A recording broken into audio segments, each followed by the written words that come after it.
Enggak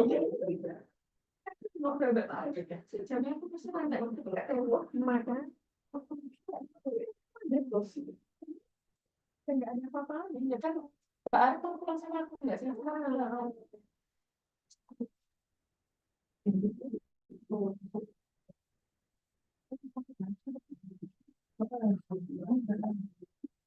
Biar aku pasti dulu, Mbak. Tadi.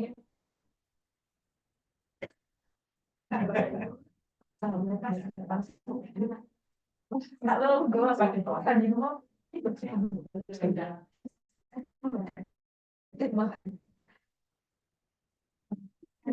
Mana saya? Aku yang untung aku ini. Tak kalah dari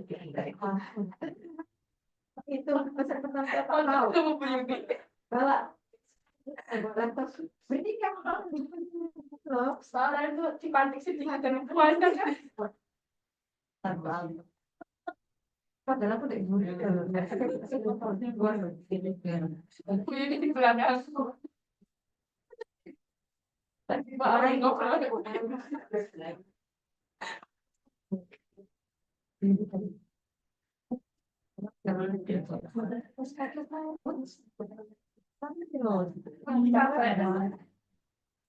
terus maksudnya kan di situ kan saya udah sama orang yang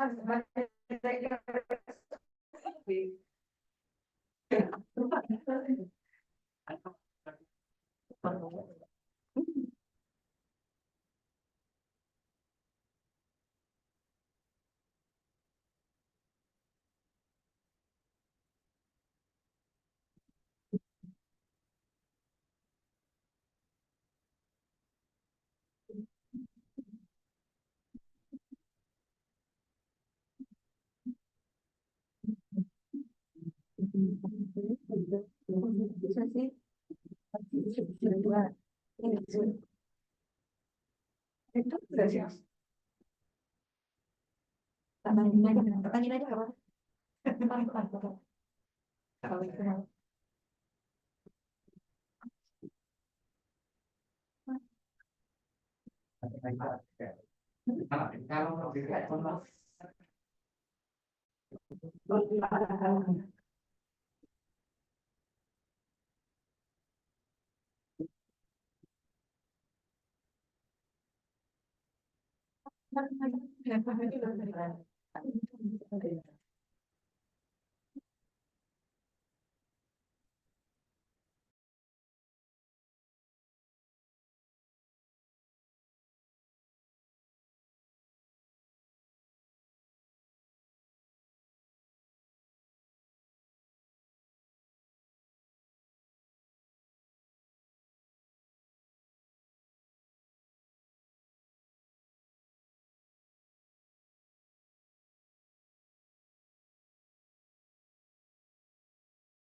experiences and practices in developing indigenous people in Sarawak and Sabah. So that's very valuable insight of development studies. As we know that we are approaching the SDGs goals, time flies very quickly, and we try to run also very quickly, but then somehow barriers might be there. So this conference, I hope it will emerge some ideas in research, collaborations. Prof. Eko is open his hand to collaborate with us in publication and other things, and also the project of Inspirasi give us chances to move forward and get a valuable insight and valuable dimensions of how indigenous or here inclusivity practice in development studies. Last but not least, I invite distinguished Honorable Rector of ITS, Prof. Bambang Pramujati, to give greetings and also remark as well as open the seminar officially. Thank you very much. Assalamualaikum warahmatullahi wabarakatuh. Waalaikumsalam warahmatullahi wabarakatuh.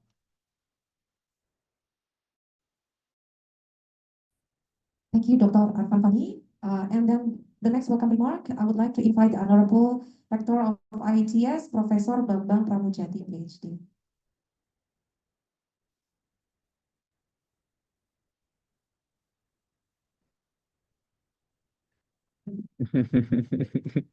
Assalamualaikum warahmatullahi wabarakatuh. Salam. Selamat pagi, salam sejahtera, salam sehat buat kita semua. Morning everyone, distinguished Prof. Eko.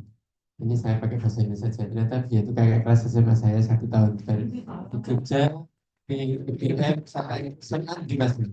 SMA di Bito kakak kelas saya. Terus Mister A7 dari saya 88. Akhirnya jadi bernostalgia tentang SMA. Tapi saya sampaikan dulu kok gak kenal, berarti beliau termasuk murid yang rajin, yang pendiam. Karena ayahnya guru kami, guru matematika di SMA kami, Pak Eko. Oh iya, iya. Termasuk murid yang anteng.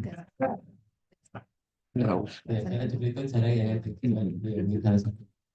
Baik, yang saya hormati the head of department, sorry, the dean of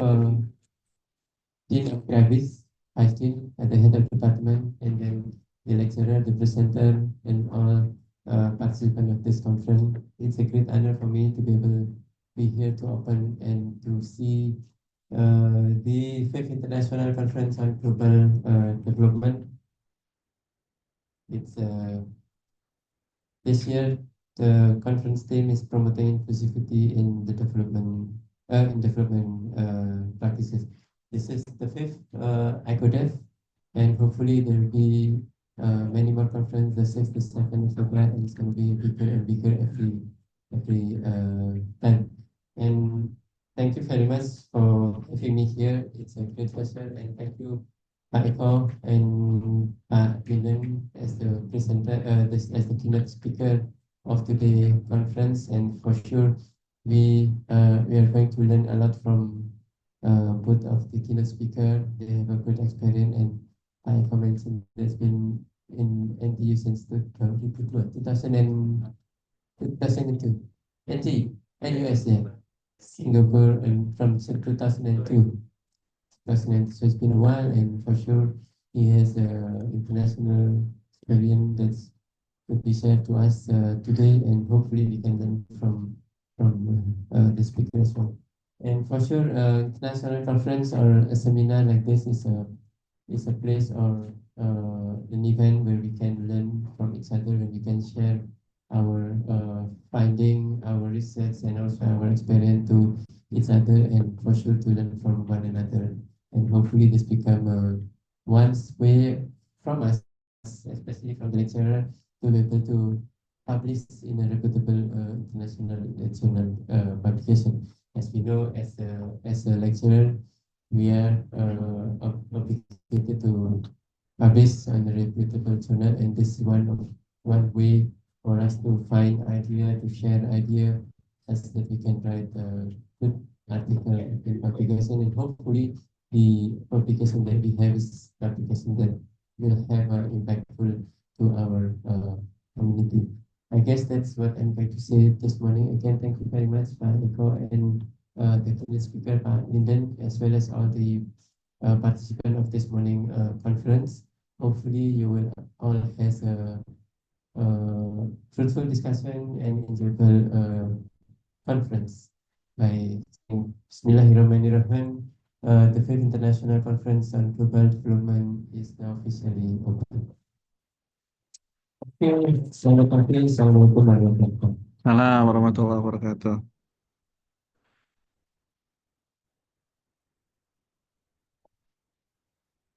Thank you very much, Director of ITS, Professor Bambang Pramujadi, PhD, for the welcome remarks, and also officially opened the fifth ICODEV this year.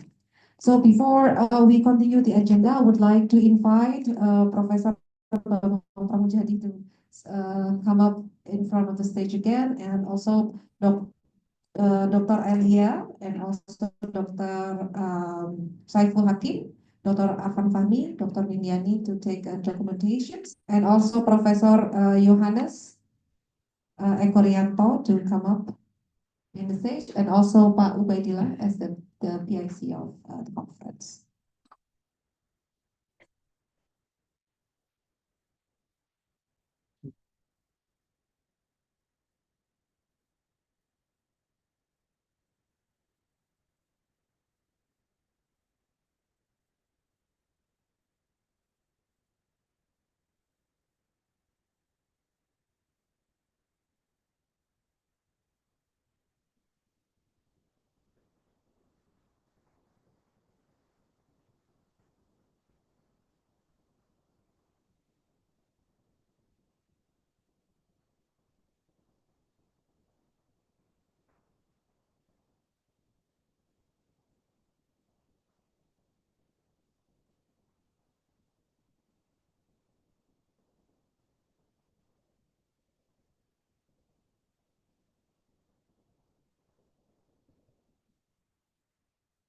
Yeah,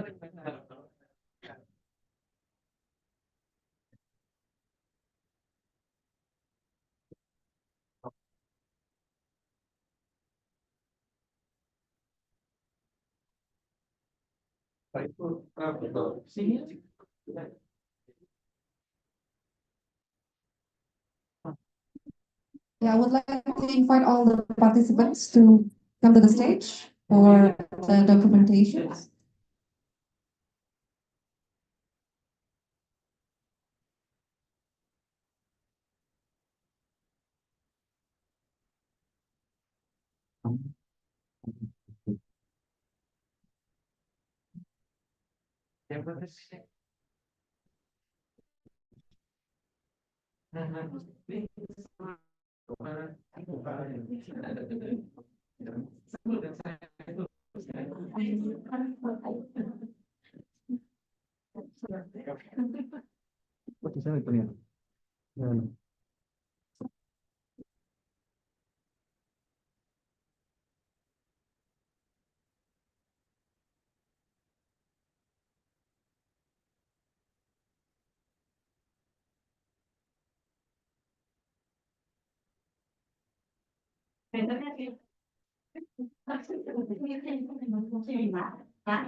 Jajannya udah.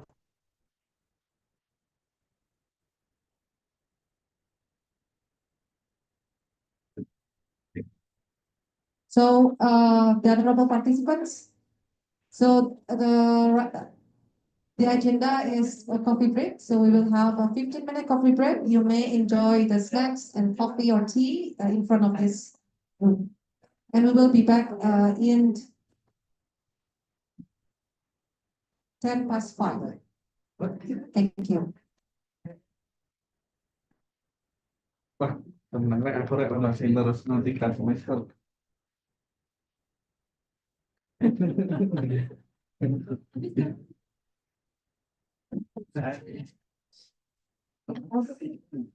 Ya, tapi kalau nggak tahu ada satu lagi.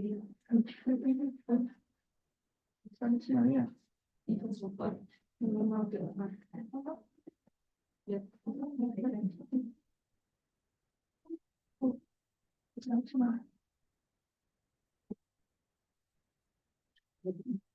memang prosesnya susah.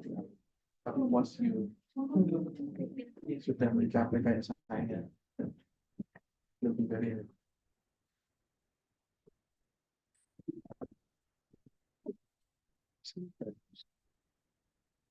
ini ketemu ya gimana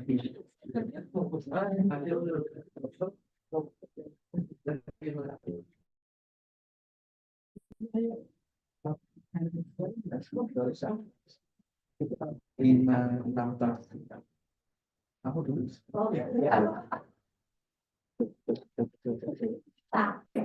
mending dulu apa mending sekarang maksudnya saya kan ngatur mbak berarti ngatur itu dulu aku sama dengan kamu jadi ya pak tapi saya rasa arahnya udah baik nanti ini 7 tahun lagi kita beres ya kamu kayaknya bakal kabur ini sebentar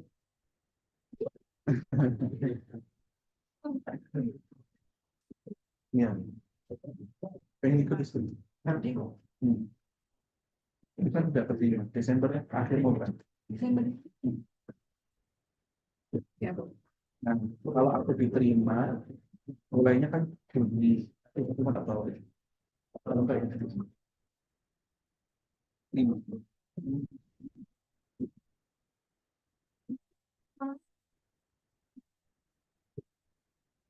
oh iya tak sudah konfirmasi ke saya tadi malam insya Allah nanti akhir ini kalau saya ini aja Pak ya bareng-bareng lah apa namanya oh, pengen solusi menikmati proses ini kalau di Indonesia nggak apa juga kalau misalnya apa itu nomor kita coba ya saya harus kantor ya nggak kalau di Indonesia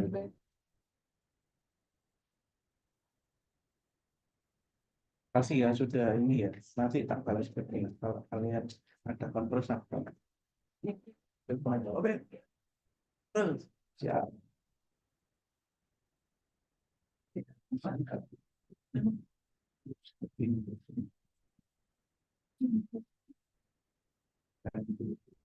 kan ada opsi online mana ya enjoy aja kita punya coffee break ngopi dulu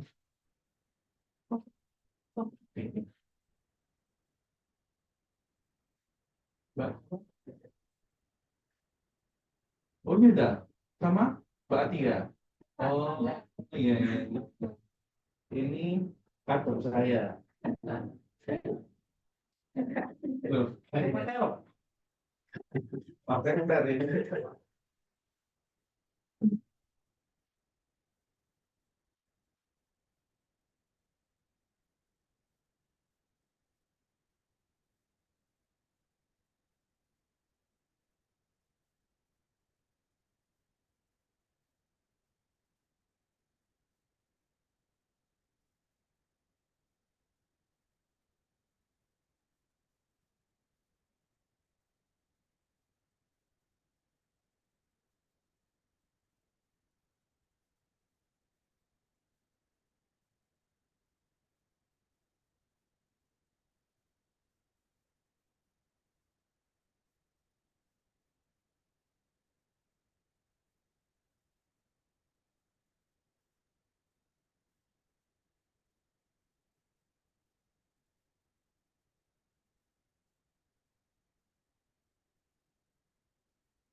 boleh.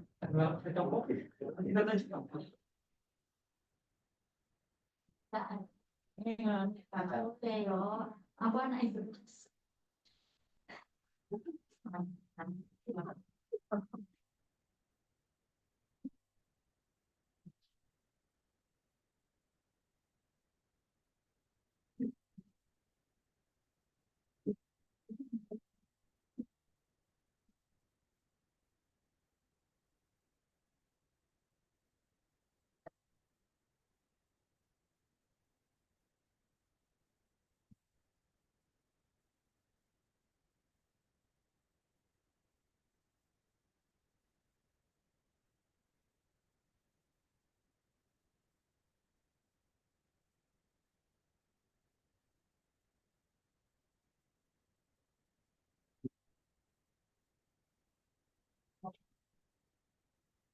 Sehat-sehat.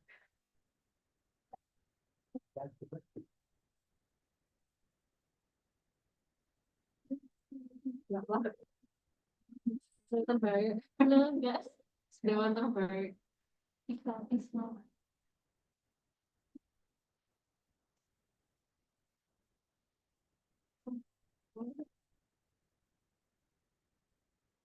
Kenalin apa dia? Kepengen kita yang Islam. Banyak tuh yang dulu. Ya, Islam tuh di kebanyakan di Indonesia.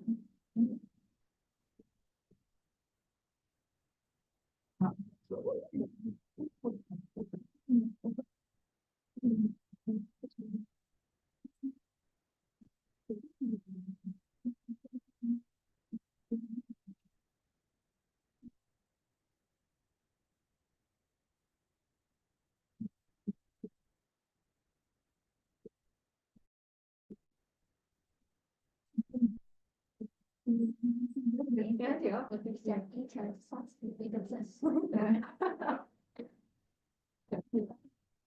Kamu tahu ini kan laptopnya. Ya. Kita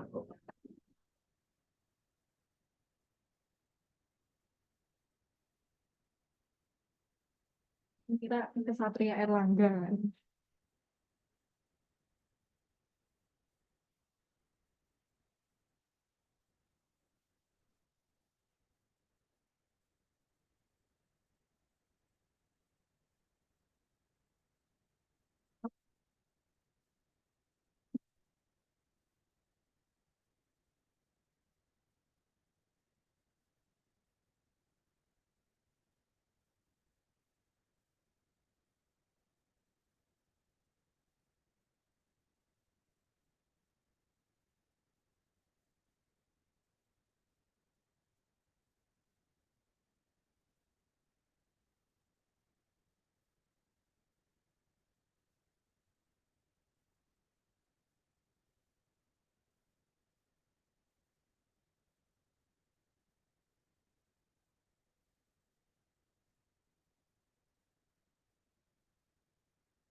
Ya, kayak gitu.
Jawaban yang pas itu.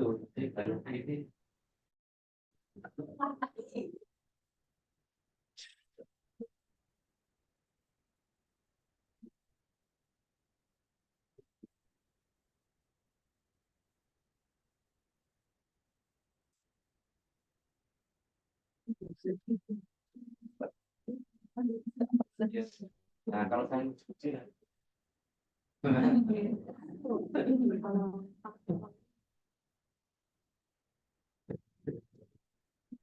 tadi sudah kesempatan Pak.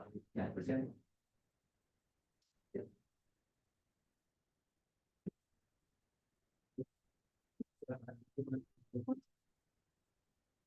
Và juga sama-sama juga ada di mana kita buat kurang kulit kurang semalam bermasuk itu tidak ada untuk tidak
Soalnya menurutku yang menjawab kalau nggak cocok karena tak ada yang boleh terus yang tidak ada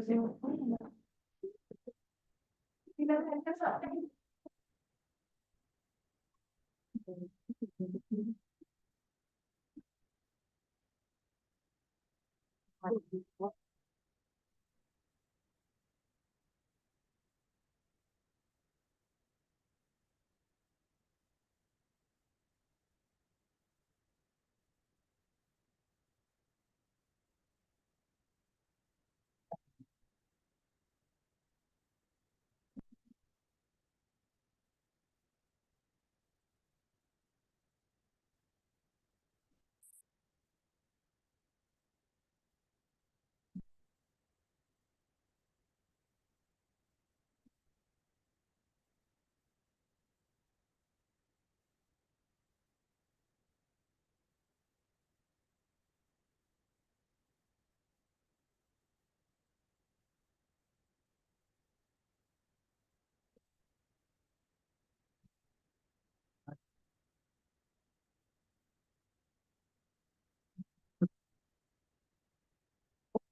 Iya.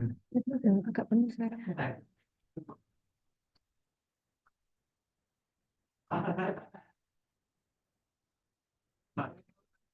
Iya. Oh,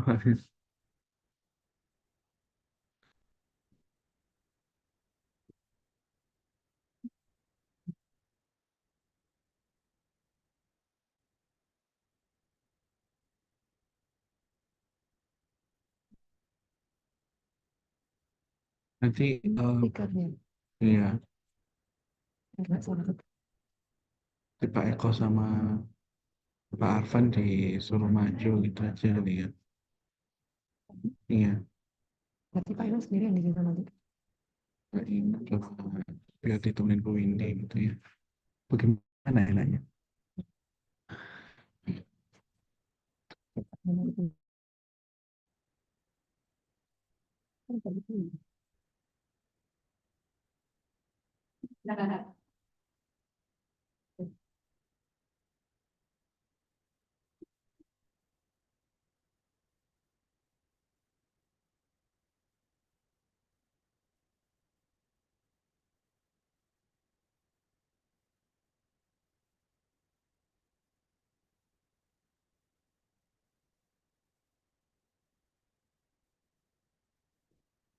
Ternyata konco berapa ya? Pak Rektor karo Pak Rektor.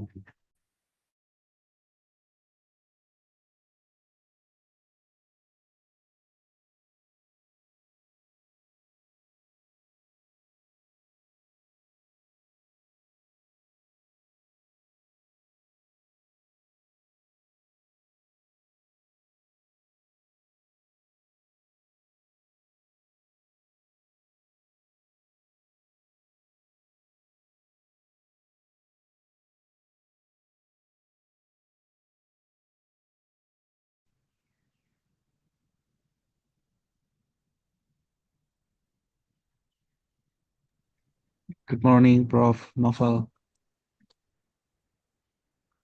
Assalamualaikum. Yeah, very good morning, Prof. Yeah, Yeah, yeah.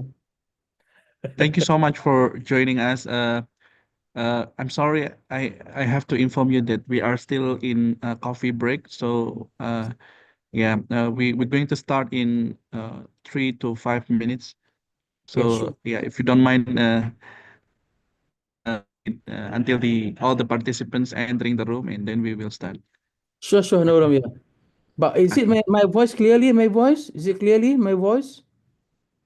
Yes, yes, yes, I can hear. Yes, yeah. Okay, thank you. Thank you, Prof. Yeah.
participants from the coffee break. I hope you enjoy the cake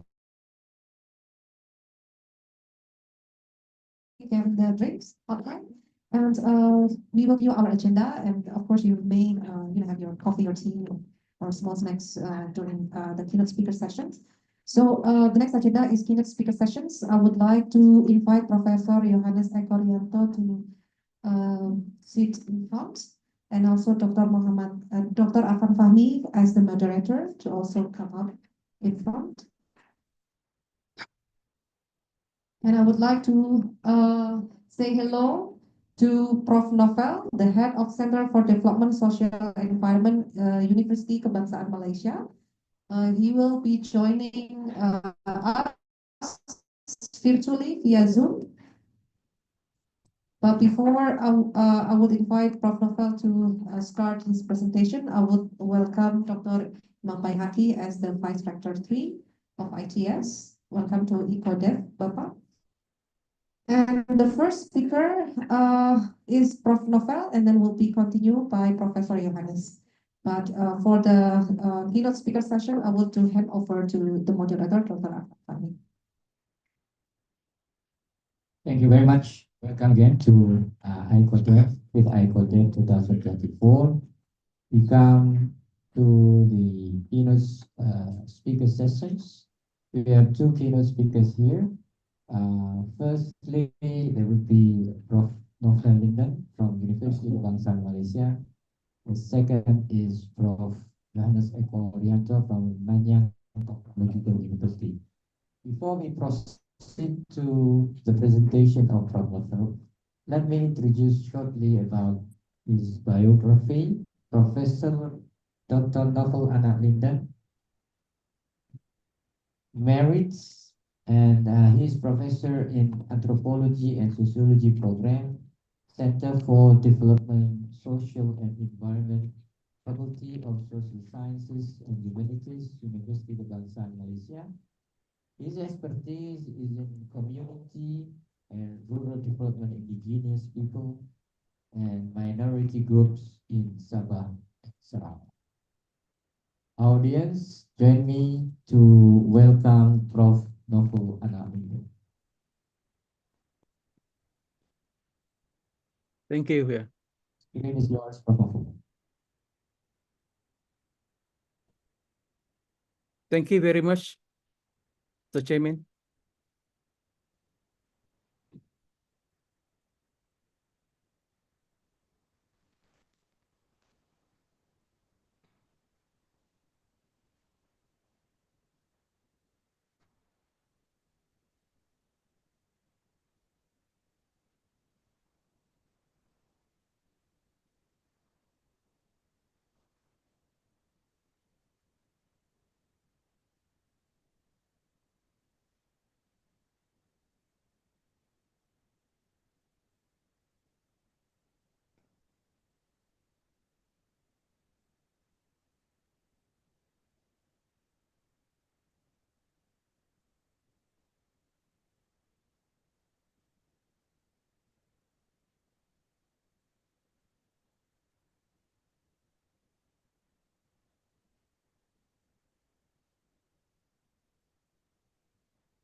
Okay.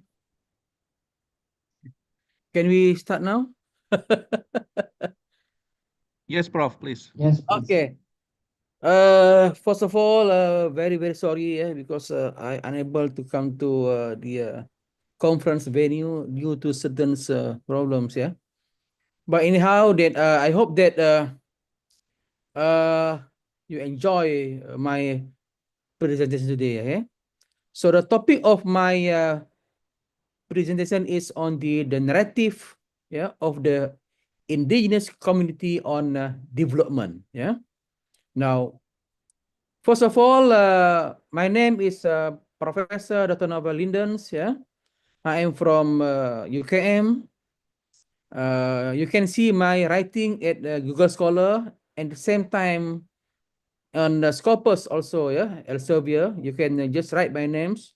So all my publication, my research will be up here in the link, yeah.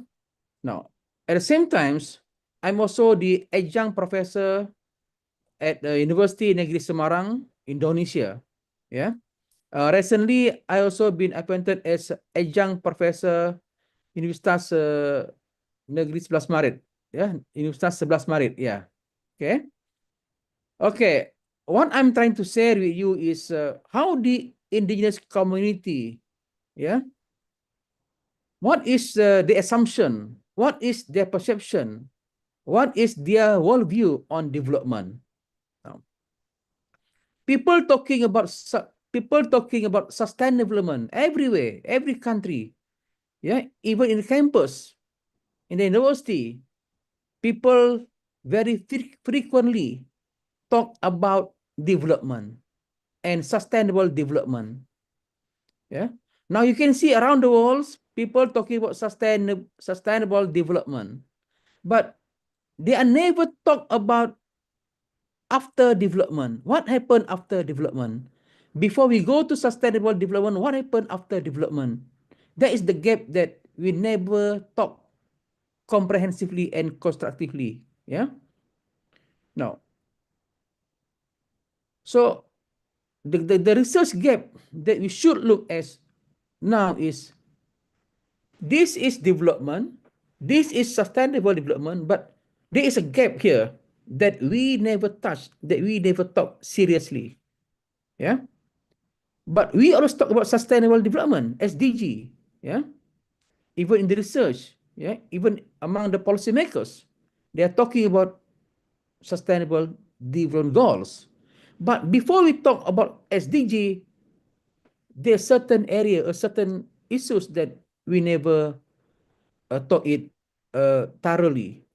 Now, the question is, yeah, when we talk about development, sustainable development, we are talking about the society, the modern society, but we never talk about the native people, the indigenous peoples. What happened with them? Yeah, yeah. So that is the first question. The second question is, why, if you read previous research, previous literature, they most of the research find out that, yeah, indigenous community is with development or against development. Yeah, so that is the basic question that always asked in previous research about community development and development studies. Now, what is development? It's a words come from capitalisms, yeah, where it's more on a more talking about the materials, yeah, but not about the non-materials, yeah.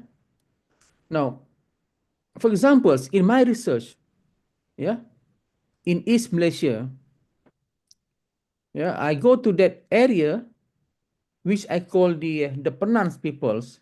The Penan is the Aborigines, yeah, or we can say in the short words, it's an indigenous community which they are staying far away, yeah, at remote areas, and it's hard, yeah, to go there and to talk with them because of certain barriers. For example, it's more on the physicals, road transportations, yeah. So there is some limitation, yeah. Now, when I using ethnography to study this kind of community, yeah, and I talk with them, they raise a lot of question. They mention about the lack of development behind development, and some says that they are anti-development. But when we go here, there and stay with them, understand their worldview, understand what they need, what they want, actually, they They are with development. But the way that we look or the way that we want to do our developments, the way we conceptualize the concept of developments, sometimes against their own philosophy, against their own relationship between nature and God. So this is something that very new that I found when I do this kind of research. Now, I also have students from Indonesia. They're talking about the land, yeah, land use, yeah, among the minority also, yeah. So the same issues has been raised up, yeah, about the marginalization, discrimination, yeah, alienation, segregation, yeah. So sometimes they do the programs that are not suitable for them, yeah. So the development supposed to be help them get out from the poverty, but it's some things that surprising me, yeah. The development not only help them, they our assumption, so the development will help them from poverty, but it's a way around, meaning that the development make them worse, yeah. So that is the key question that I would like to share with all of you here, yeah. Because when we talk about community development, when we talk about developments, discourse, yeah, the question is how to bring these communities to mainstream development alongside modernism discourse. So the question is how you want to ensure that, yeah, the communities to the mainstream, yeah. Now, another issues of indigenous development is how to reconcile the cultural and human rights within the existing legal rights framework. Okay, now we're talking about development, then we hope that it will benefit the indigenous, but at the same times, we also have problems when we do the mainstream developments. Yeah, so a lot of things, a lot of problems has been raised up. Yeah, so that is, and then we have to play with the legals also. So the whole things should be looked thoroughly and seriously, not only using the development theory as a guidelines, but at the same time looking at how we should engage with them so that we can help them rather than we left them behind in terms of developments. Because development is, we can't deny developments, but what we should do is we should with development, but with some strategies, some framework, so that this community can work together and surrounding by the developments. Next. Now, so the mainstream rural development discourse in indigenous community is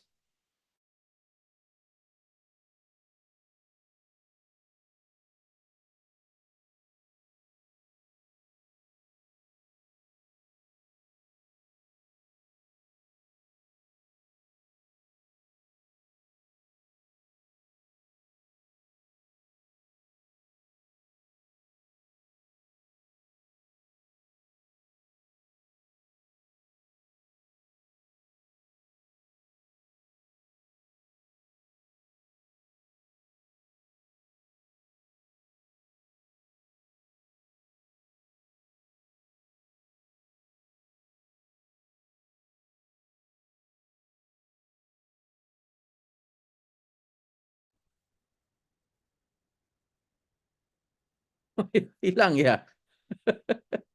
Boleh dengar ya, Pak? Iya, Pak. Iya. Ya, ini Iya, saya Prof. You're back, Prof. Okay, yeah, yeah. So the issue is the mainstreams. Yeah, I think the Malaysia, Indonesia, yeah, we have same problems. Yeah, because how we want to relocate the community. Yeah, to give away to the plantation. Yeah, and then to the some agriculture activities. Yeah, jadi isunya sama isunya ya. Jadi maknanya kalau kita ada community itu di situ, kita nak pindahkan supaya kita bagi ruang kan, bagi ruang, bagi peluang kepada plantation kan, maka mereka ni harus di resettlement semula, ya. Jadi ini isunya agak hangat isunya ini, Bapak ya, kalau di Malaysia ya, terutamanya di Sabah dan Sarawak ya, especially in Sabah and Sarawak ya, and also some state at Peninsular Malaysia, yeah, the resettlement issue, yeah. So that is one type of the developments, yeah. Now, beside that, we also talking about the infrastructural development, yeah, of peripheral native communities, yeah. For example, yeah, there are a lot of activities, there are a lot of development. For example, we more on the top-down development, bottom-up development, yeah. It's more on the we want to see whether what we want to do is yeah is in line with the aspiration of the peoples, yeah, of indigenous, yeah. So this is something that in Malaysia, for example, they trying to help, yeah, trying to help the indigenous so that they can go to the mainstream's development and they will increase their quality of life, yeah. Now, but sometimes it doesn't work, yeah. There's some research has prevailed, yeah. There are a lot of issues, yeah. For example, we trying to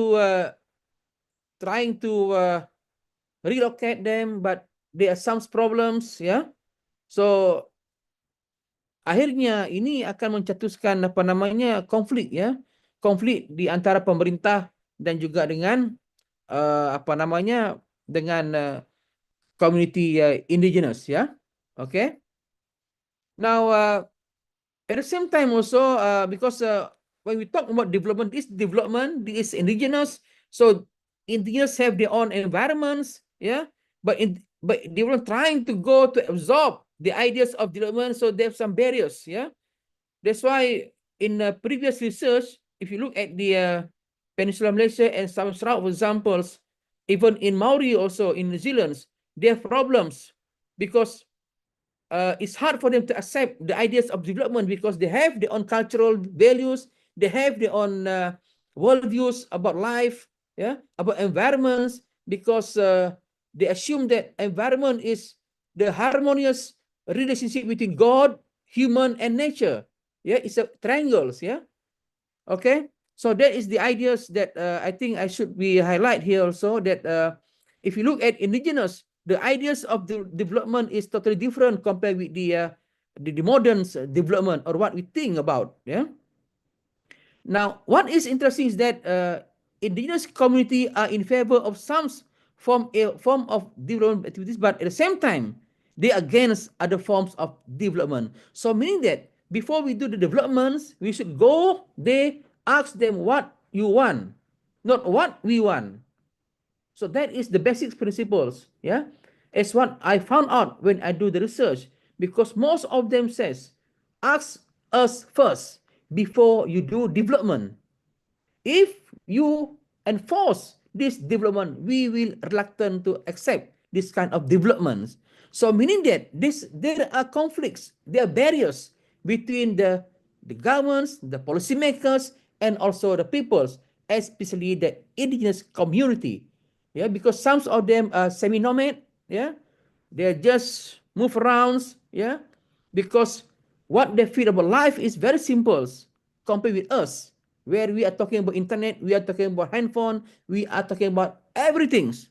But for them, life is very simple, yeah. So that's why when these developments comes to their village, sometimes they accept, sometimes against the developments. Okay, next. Can you hear my voice?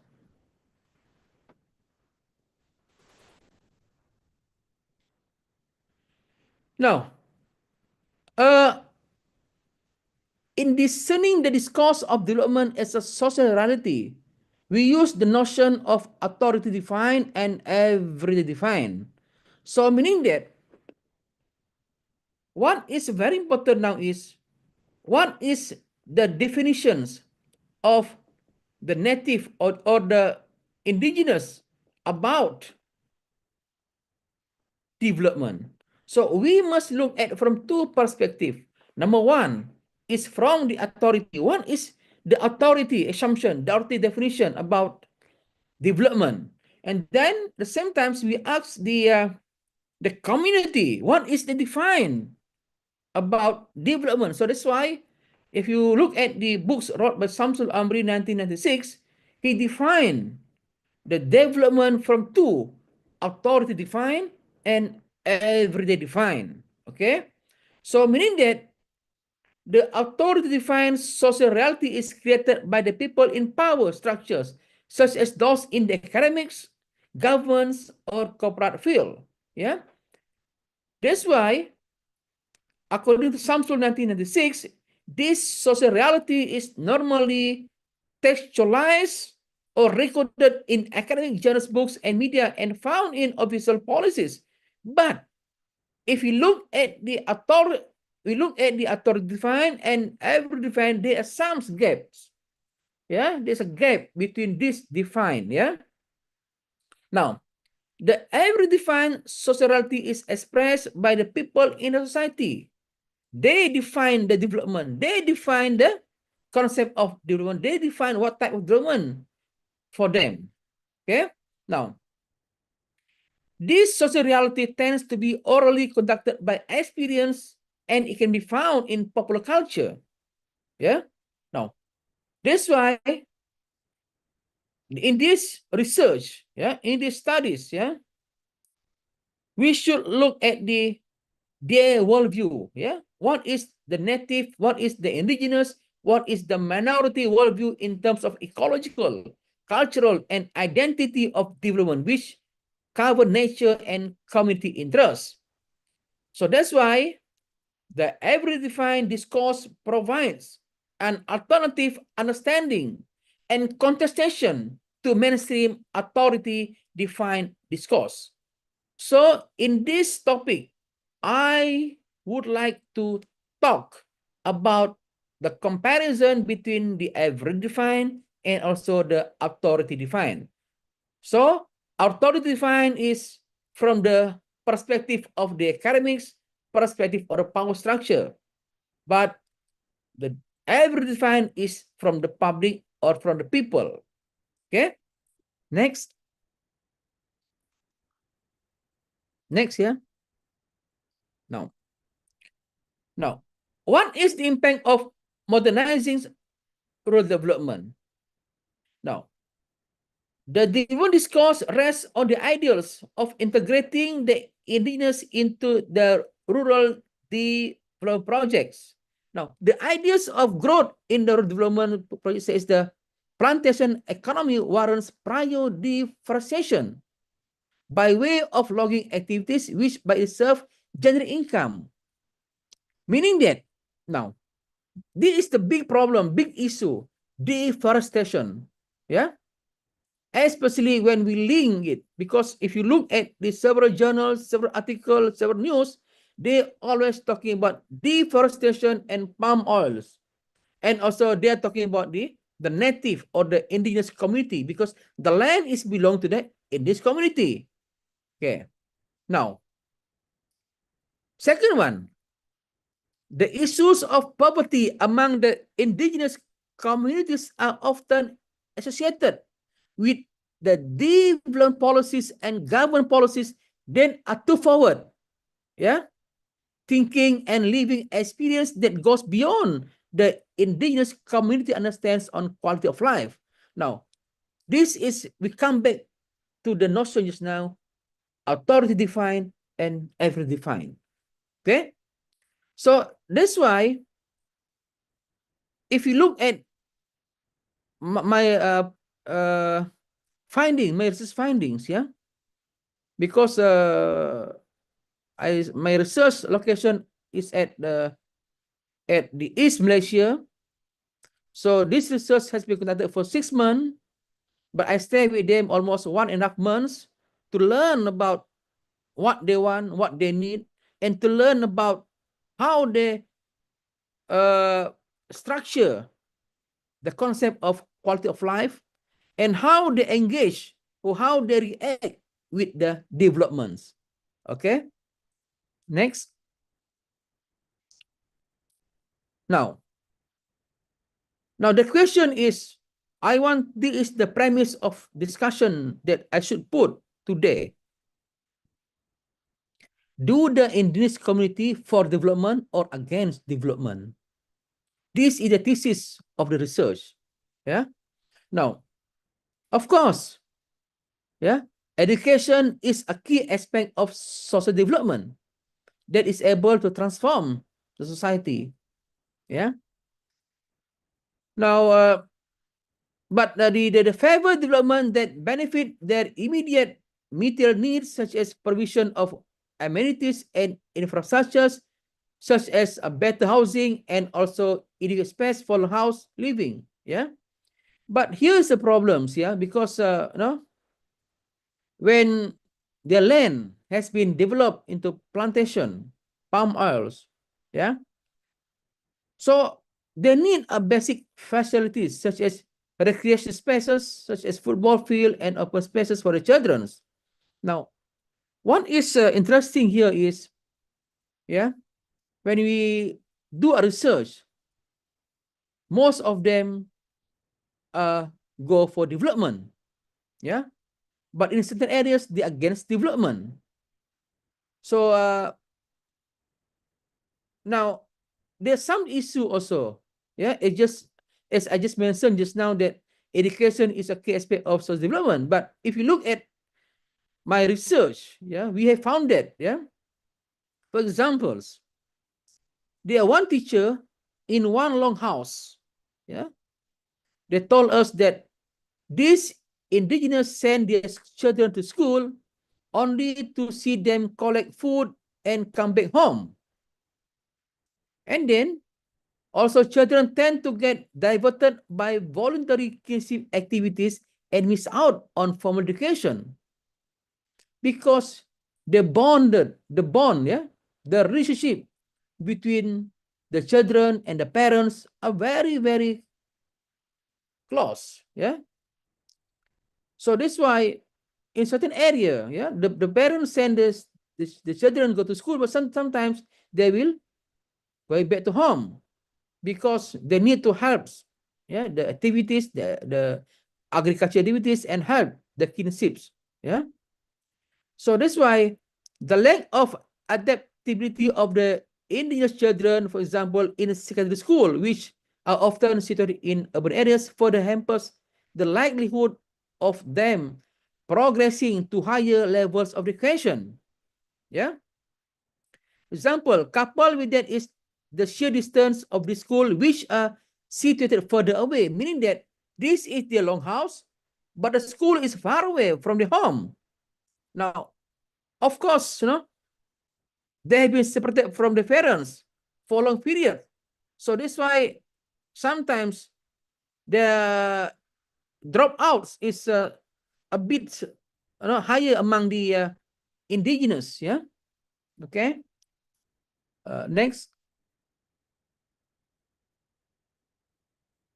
Now, this is again development because this a question as to whether the indigenous are anti-development or, for that matter, resisting some of the state development projects.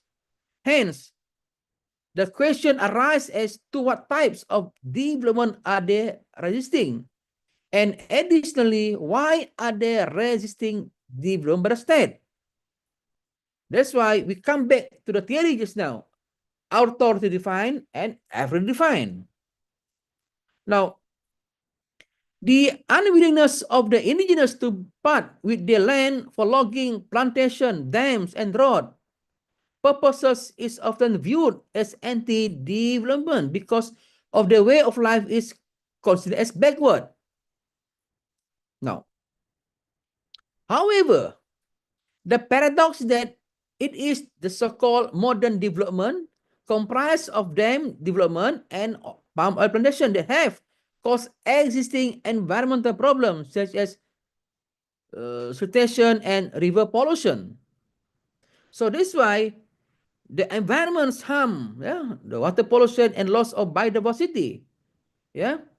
So the process of modernization and modernity has resulted in the society moving incrementally from a simple system to a complex system and the evolution of agrarian society to industrial society. So meaning that they have to change whether they like it or not. Yeah, from the agrarian to the industrial society. So they should adapt. Yeah, otherwise they will be left behind. Okay. Next.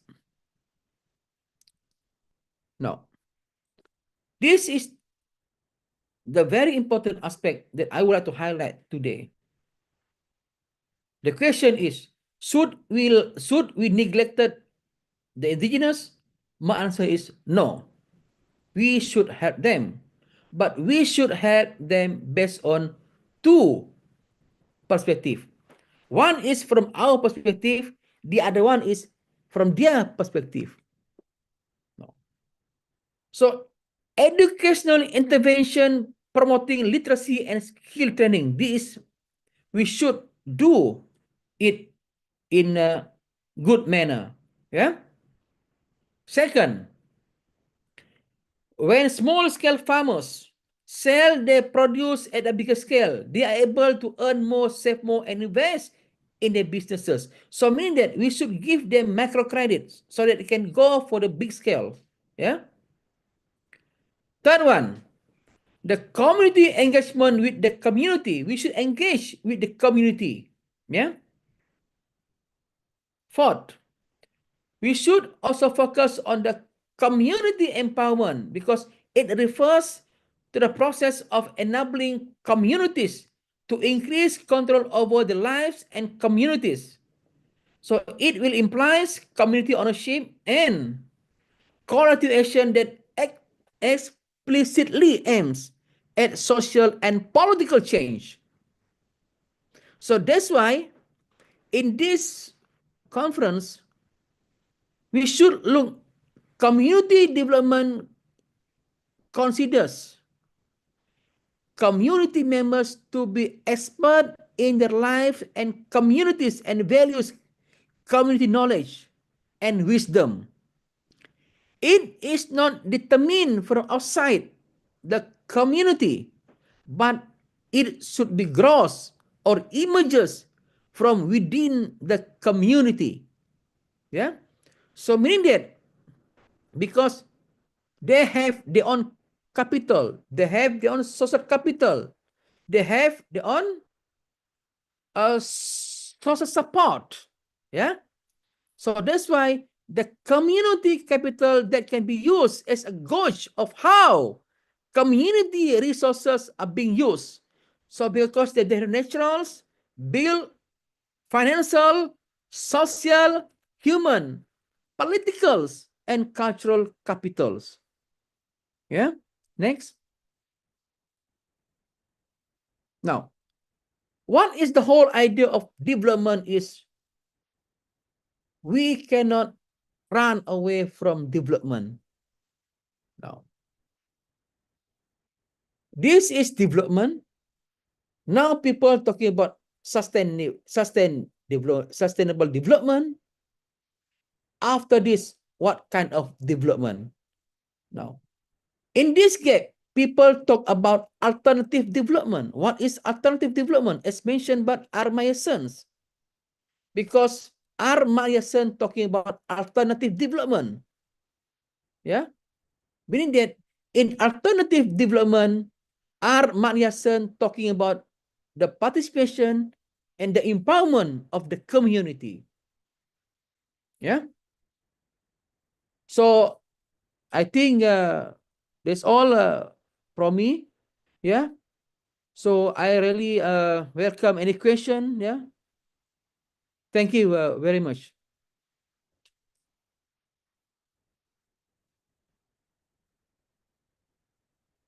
For the eventful presentations.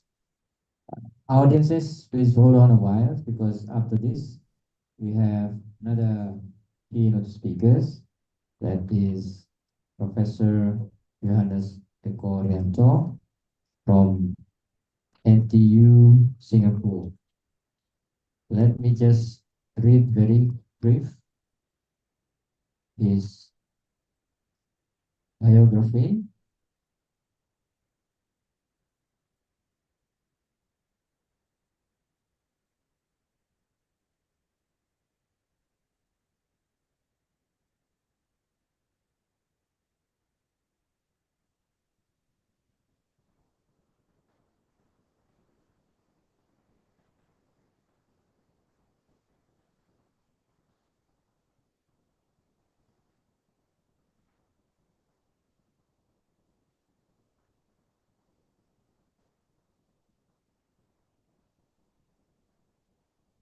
So Prof. Johannes Eko Rianto is a professor of economics at Nanyang Technological University, Singapore. Before joining NTU, he was faculty member in the Department of Economics and the Faculty of Arts and Social Sciences, National University of Singapore, and a postdoctoral fellow in economics at the University of Groningen, Netherlands. He earned his PhD in economics from the Catholic University of Leuven, Belgium. And his research focuses on experimental behavioral economics topics.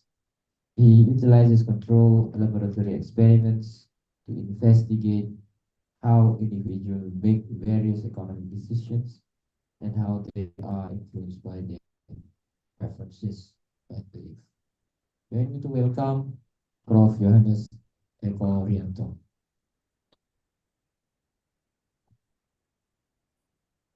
Thank you very much.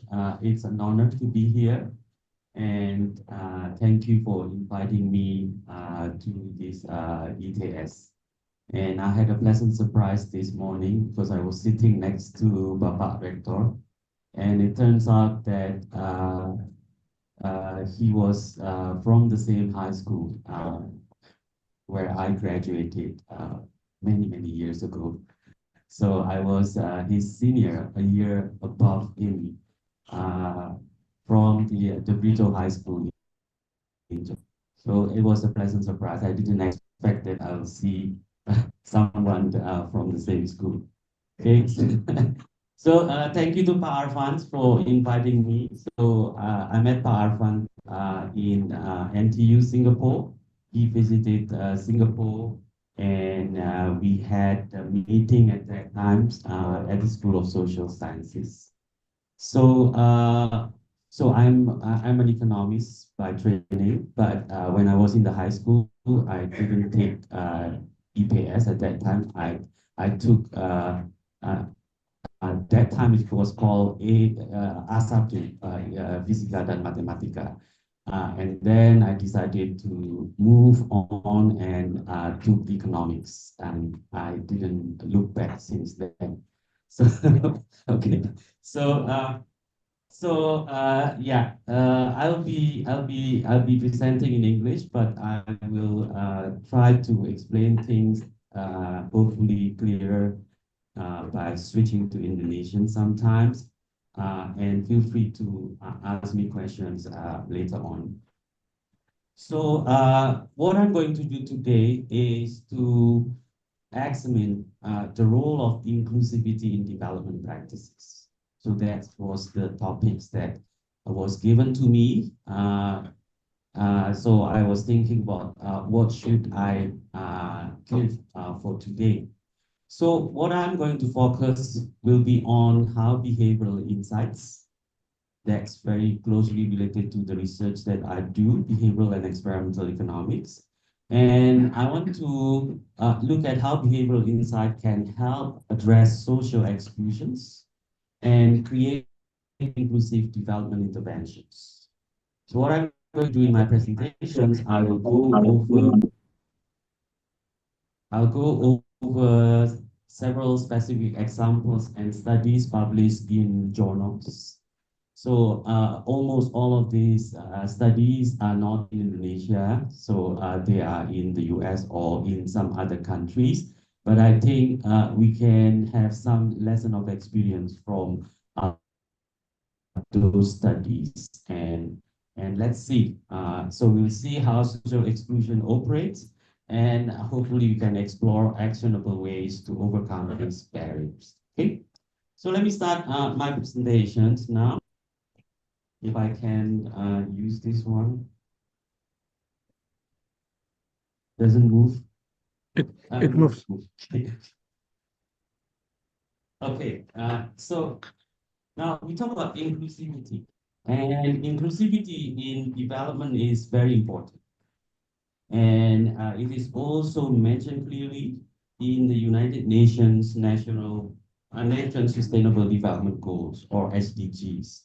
Now, if you know, SDGs are a set of 17 global goals adopted by all United Nations member states in 2015, including Indonesia. So it is designed to promote prosperity while at the same time protecting the planet. And one thing that is very important here is inclusivity. Inclusivity is central to this goal because it is helpful to ensure that economic growth benefits all segments of society. And with that, we hope to reduce inequalities. And obviously, the end goal is to build a society with stronger social cohesion. Okay, so that's the idea of sustainable development. Now, unfortunately, in order to achieve these sustainable development goals, it's important that we eliminate social exclusion. So social exclusions is a barrier to inclusive development. And if you think about social exclusions, there can be, if I have to group them, all of those factors, I'll group them into two big categories. So the first group, I will call that, if I can move on to the next slide, structural factors. Okay, so structural factors, this depends on the macroeconomy as a whole, something that often we will not be able to influence that much unless the... Now, the second factors that would be important would be what I call behavioral and cognitive factors. So it's at the level of individuals. So a lot of things often are limitations, our inability to actually move on, being mobile,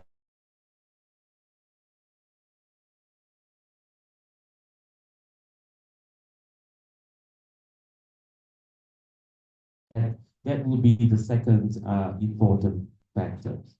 Okay, so behaviorally, it is shaped by cognitive biases, social stereotypes, the way we see others, the way we treat others. Maybe we don't have any intentions to treat others differently, but without we even realizing it, we often treat others differently. So this is some important factors that I would like to pay attention to. So essentially here, let me stress out that social exclusions as the process by which certain groups are systematically disadvantaged and denied access to resources, opportunities, and rights. So we hope to eliminate all of these social exclusions. Okay, so let's start with the first factor. So if you look at the first factor, doesn't move.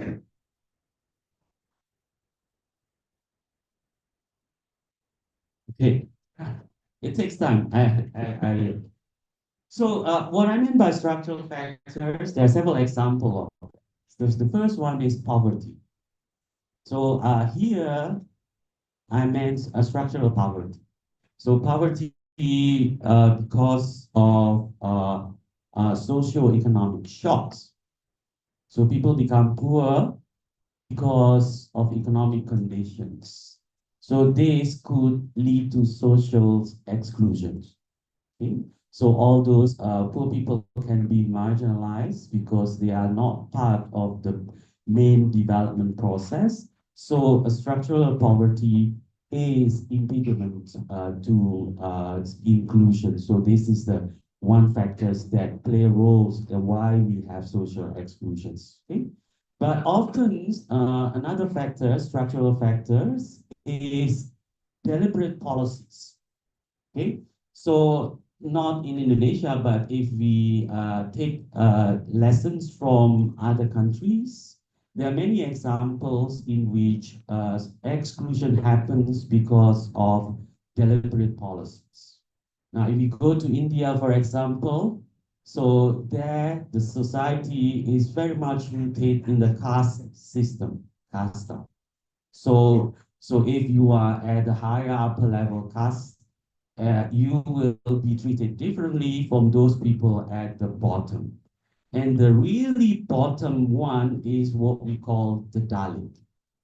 So often the English words used to call them, they are the untouchables. Okay?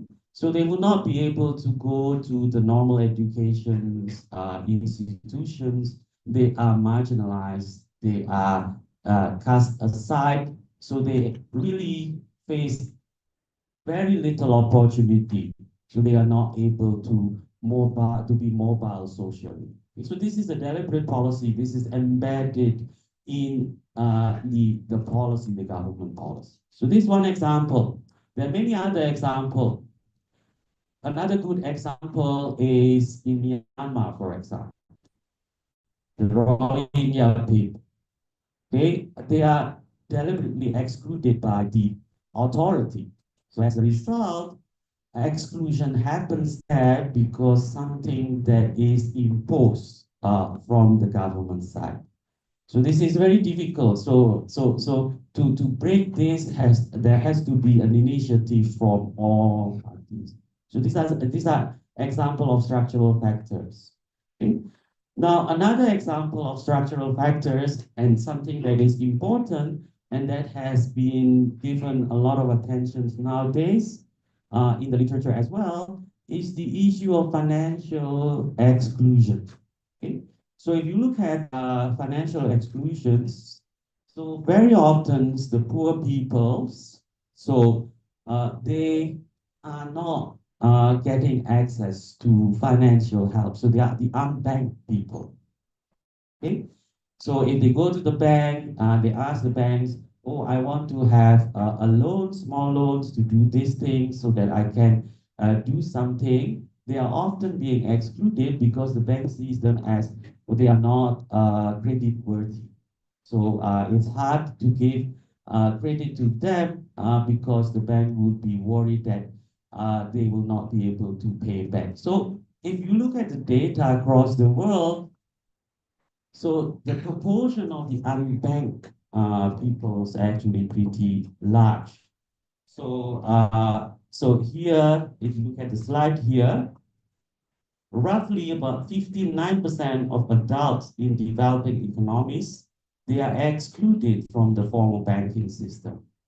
And then 77 of adults actually earning less than $2 a day.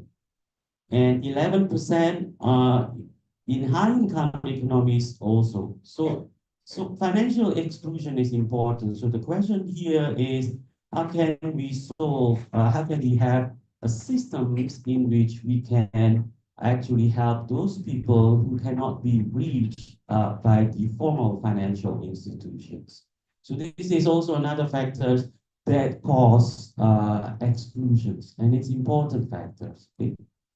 Now, the last examples is, of course, geographical and infrastructure demands. So these are the things that often beyond our control. So those are the first group of factors, structural factors. Okay? So if we want to discuss those, that will take a lot of time. So I'm going to focus on the second factors. So what I'm going to focus on is on the behavioral and cognitive factors. Okay. So there are several examples of behavioral and cognitive factors. So I'm going to go one by one to this example. So what do I mean by behavioral and cognitive factors? So I mean that often when we treat others, when we meet others, when we interact with others, we have certain biases. We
So this is about implicit discrimination.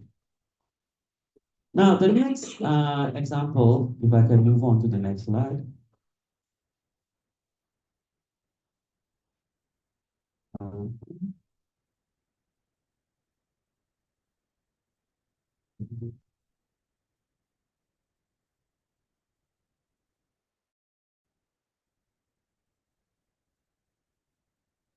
Maybe must invite, yeah. Okay, so I'm going to skip this. This is a regression result. This is an economic result. I think I already mentioned the conclusions that there is implicit discriminations. This is based on the data. So there's a survey, there's randomized control trial, there's a data. So we speak with the data. So it's evidence based, not just okay. Oh, there is a discrimination here, but what? So this is evidence based kind of policy. And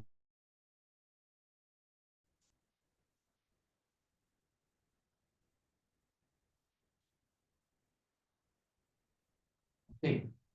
Now, here's another interesting example. And this one is actually in French, in Europe. So this is by Global Palais and Pariente.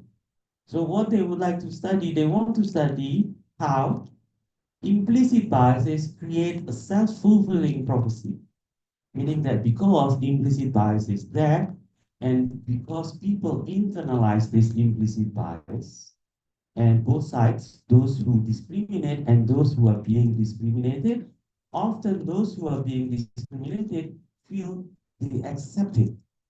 It is as it is. Okay, so they internalize it. Okay, and this can be very dangerous because then it will create a cycle.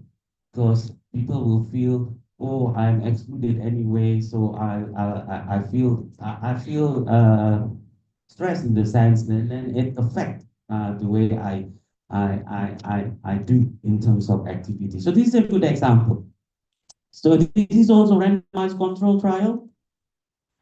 So what they did, they conducted a randomized control trial at a large French grocery chain. So like Carrefour, I don't, there's no Carrefour anymore here, but Carrefour is a French grocery chain. Okay. Now, employees there were randomly assigned tasks to jobs of varying feasibility. By varying feasibility means that they are fronting the customers. So basically, they are facing the customers right away, or they are behind in the storage room. Then they don't see the customer. So high feasibility job means they are meeting the customers. They are seeing the customers. And then in the study, they track how often minority employees actually assign to the high feasibility task compared to the peers. So if they want to have people who deal directly with the customers, would they assign minority or would they assign majority people? That's essentially what they are trying to do. And they found out that minority employees actually receive fewer opportunities to perform high feasibility tasks. And this becomes self-fulfilling because there are not many minority who have these jobs fronting customers, seeing customers directly. Then the managers, it's not on my screen here.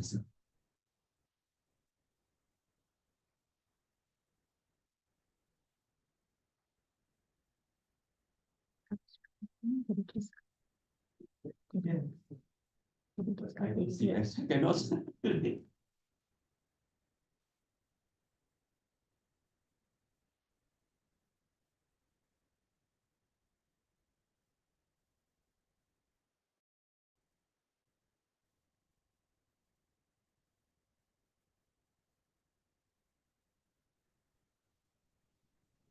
Just then.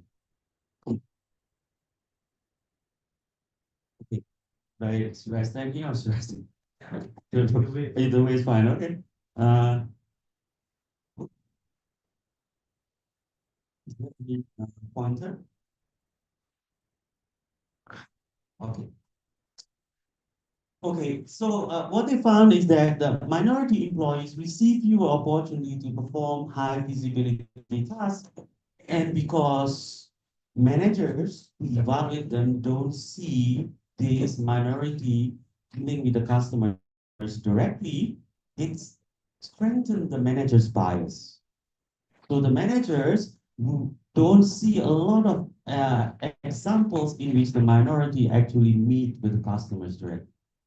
So because of that, because they are assigned to the job behind the desk, not meeting the customers, as a result, fewer minority actually meeting the customers, and the managers somehow believe that, oh, I don't see, so they are not capable of meeting customers. Okay, so it becomes like a vicious circle. So first, there is a discrimination. They are not assigned to the high visibility job, but because they are not seen with the customers, the managers somehow change their perspective, although they are the one who assigned them. So they say, oh, I don't believe that they are capable of meeting the customer. Okay? And that reinforce managers' perceptions of lower productivity. So here's an example in which implicit bias or discrimination can create a vicious circle, self-fulfilling prophecy in workplaces, and this can limit opportunities for minority employees and actually make discriminations even worse. Okay? So here is a nice example here. So I'm sorry for the other side, but I'm just going to look at this stuff. So there are two graphs here. The left one and the right one. The left one here is the graph for the minority workers. The right one here is the graph for the majority workers. Okay. Now, the vertical axis here is their performance. Okay. Then the horizontal axis here is the degree how the manager is biased, racially biased, implicitly biased. So 0 means neutral, negative means less bias, positive means more bias. They're more biased. Okay. So what do you see here? So because they are biased, those managers who are very biased and they discriminate, it affects the minority performance. Their performance becomes worse and worse. There's a negative slope here. So their performance is actually worse. The more biased the managers, the worse their performance is. You know, because they are being discriminated and they accept it and they say, okay, that's it. So, and then it motivates their work ethos, work spirit. So they are not really motivated to work hard. This doesn't happen for the majority workers. Okay, so in fact, actually, this is very different from the minority. So this is an example in which you see that we don't realize that we treat others differently. Implicit is unconscious, but the person who is discriminated internalizes it, and as a result, it actually constrains their growth. Okay, so there's an example. There's a barrier to inclusions. So here's another example. This is very a nice example. This is related to the first one. So when they internalize, they stereotype. Oh, I'm not capable. Because I have been treated differently, I'm discriminated. So the more I'm treated discriminated, the more marginalized I am, the more hindered in Indonesian language. So I'm not confident. So I'm maybe not really that good. I'm maybe not really that capable. Okay, so it creates self-stereotyping, self-censorship. Okay, so this is a very nice example. This is also randomized control trials. Nowadays, a lot of evidence-based policy relies on randomized control trials. Okay, so this one is about stereotyping and self-censorship. So showing how individuals internalize societal expectations, limiting their ambitions, and reducing their self-confidence. Okay, so this study was published in American Economic Review by Hoff and Pandey and was done in India. So the idea is that social norms in India can actually create a lasting divide between castes. In India, casta is so important in life. Okay? So it's affecting self-perception and ambitions. So what they did, they evaluate how caste identification. If in the classroom, you are being reminded that you are from the lower caste, compared to a classroom in which the students are not reminded that they are not lower caste, would there be any difference in terms of productivity, in terms of the performance of the students? Okay, so how would this impact student performance? So this was done in India. The participants, there are 321 Indian students aged 11 to 12 from different caste backgrounds. Okay? And they were randomly divided into three treatment groups, two treatment. The first treatment group is caste anonymous condition. So this is a baseline treatment, the control group. So here, no mentions of caste. So these students are going for testing, examinations. Okay? So those students in the caste anonymous conditions, there's no mention of caste before they do the testing. Okay? The second treatment group is caste acknowledged conditions. They're being reminded that they're coming from the low caste. Okay?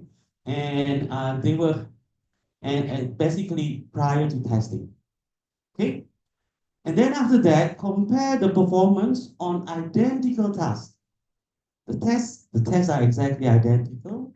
So the only difference across these two groups is just in one groups, they are reminded that they are coming from different castes. In the other groups, no information. More inclusive kind of an environment. We don't mention where you are from. Okay? So, and here's the next part. So self-stereotyping actually perpetuates economic inequality. So individuals internalize societal expectations, and this affects educational outcomes. So let me explain the graph here. So if you look at the graph here, the left-hand side of the graph, so the vertical axis here, they are given the test. So May says here, this is the name of the test. So they are measured by how many tasks they can solve. Okay? And then on the horizontal axis here, there are three groups. Actually, there was one more treatment group which I forgot to mention. So the first group is the control group, the anonymous. The second one is the group that has task revealed. Okay? And the third group is a single caste class. And they're being reminded you are all from the high caste, or they are all from the low caste. This one, the caste reveal, this is the case in which the classroom, they are mixed. Some students from the low caste, some students from the high caste. So they are being reminded, and they know, oh, inside this classroom, there are those people who are coming from the privileged environment. So you see here, in terms of the performance, the difference. The closer they are, the more similar the performance. So in the anonymous, no mention about caste, they perform equally well.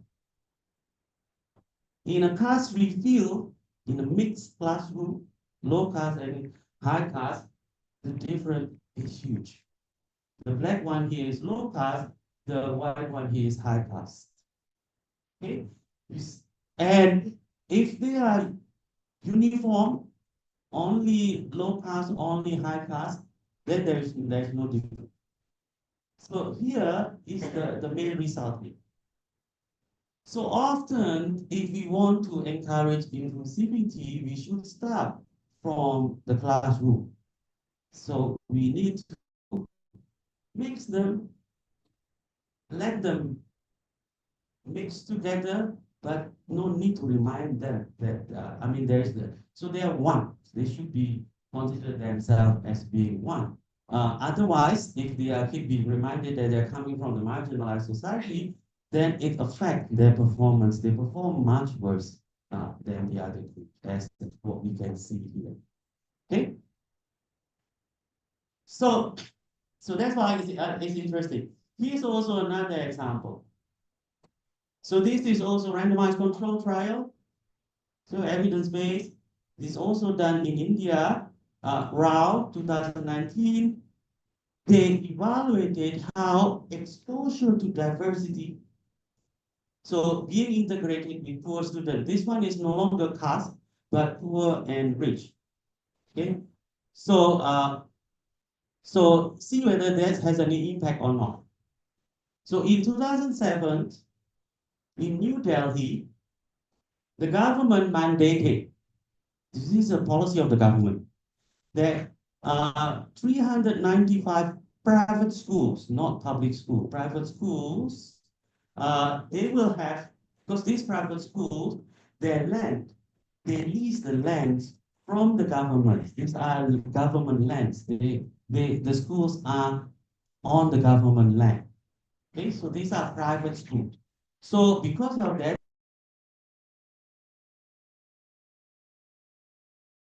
the government can impose things on them. 195 private schools, you have to reserve 20% of the seats for low-income students. Okay, criteria is under 100,000 per year. With no fees charged, and the government will compensate the school. Okay, so that's the policy that the government imposed. And this researcher, this paper, make use of these policy interventions to do further analysis. Okay, so what they do, so students were randomly assigned to group with either same background peers, meaning poor with poor, or rich with rich, or mixed group background, poor with rich. Okay, and they measure outcomes. So the outcomes that they measure, how generous they are, how willing they are helping others. So using voluntary charitable fundraising activities, whether they are willing to participate in a charitable fundraising activity.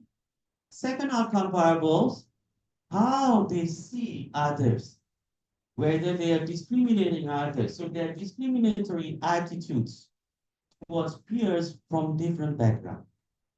Okay, so here, sorry.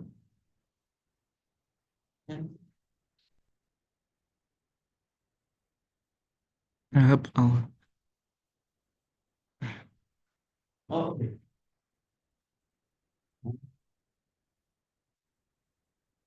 Okay, so let's go to this panel here. So there are three different colors: green, yellow, and red. Green are control schools. This delayed treatment school. I just focus on the green and red. Okay, so these are treatment school, control school and treatment school. The green is control school, the red is treatment school. So the horizontal axis is the grade. This is SD, primary school, grade 2, grade 3, grade 4, grade 5. The policy from the government was imposed, the reserved seats was imposed for grade 2 and grade 3, not for grade 4 and grade 5. Okay, so the policy only for grade 2 and grade 3. Now what you see here, from grade 4 and grade 5, there's no such policy. Of course, there is no difference between control school and treatment schools. But if you look at grade 2 and grade 3, because the policy is implemented for grade 2 and grade 3, there is a big difference. So the green one is lower than the red. It's the green one lower than red. For grade 2, the green one is lower than the red one. For grade 3, the green one is lower than the red one. So this is percent given. So this is the generosity, how generous they are, how willing they are helping others.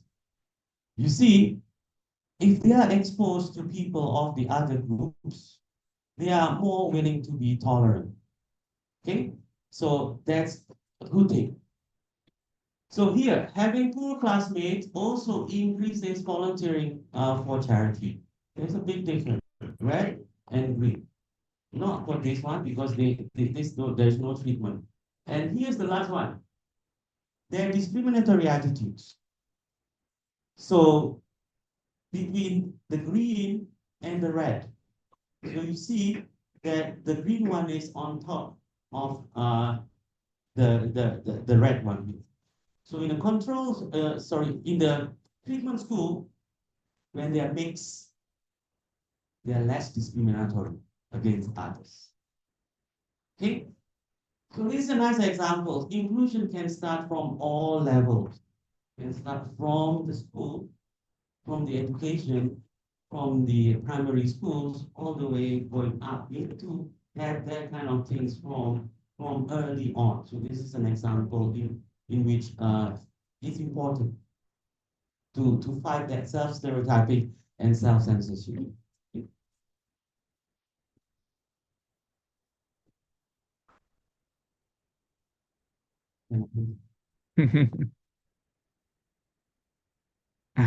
Okay, this is next one.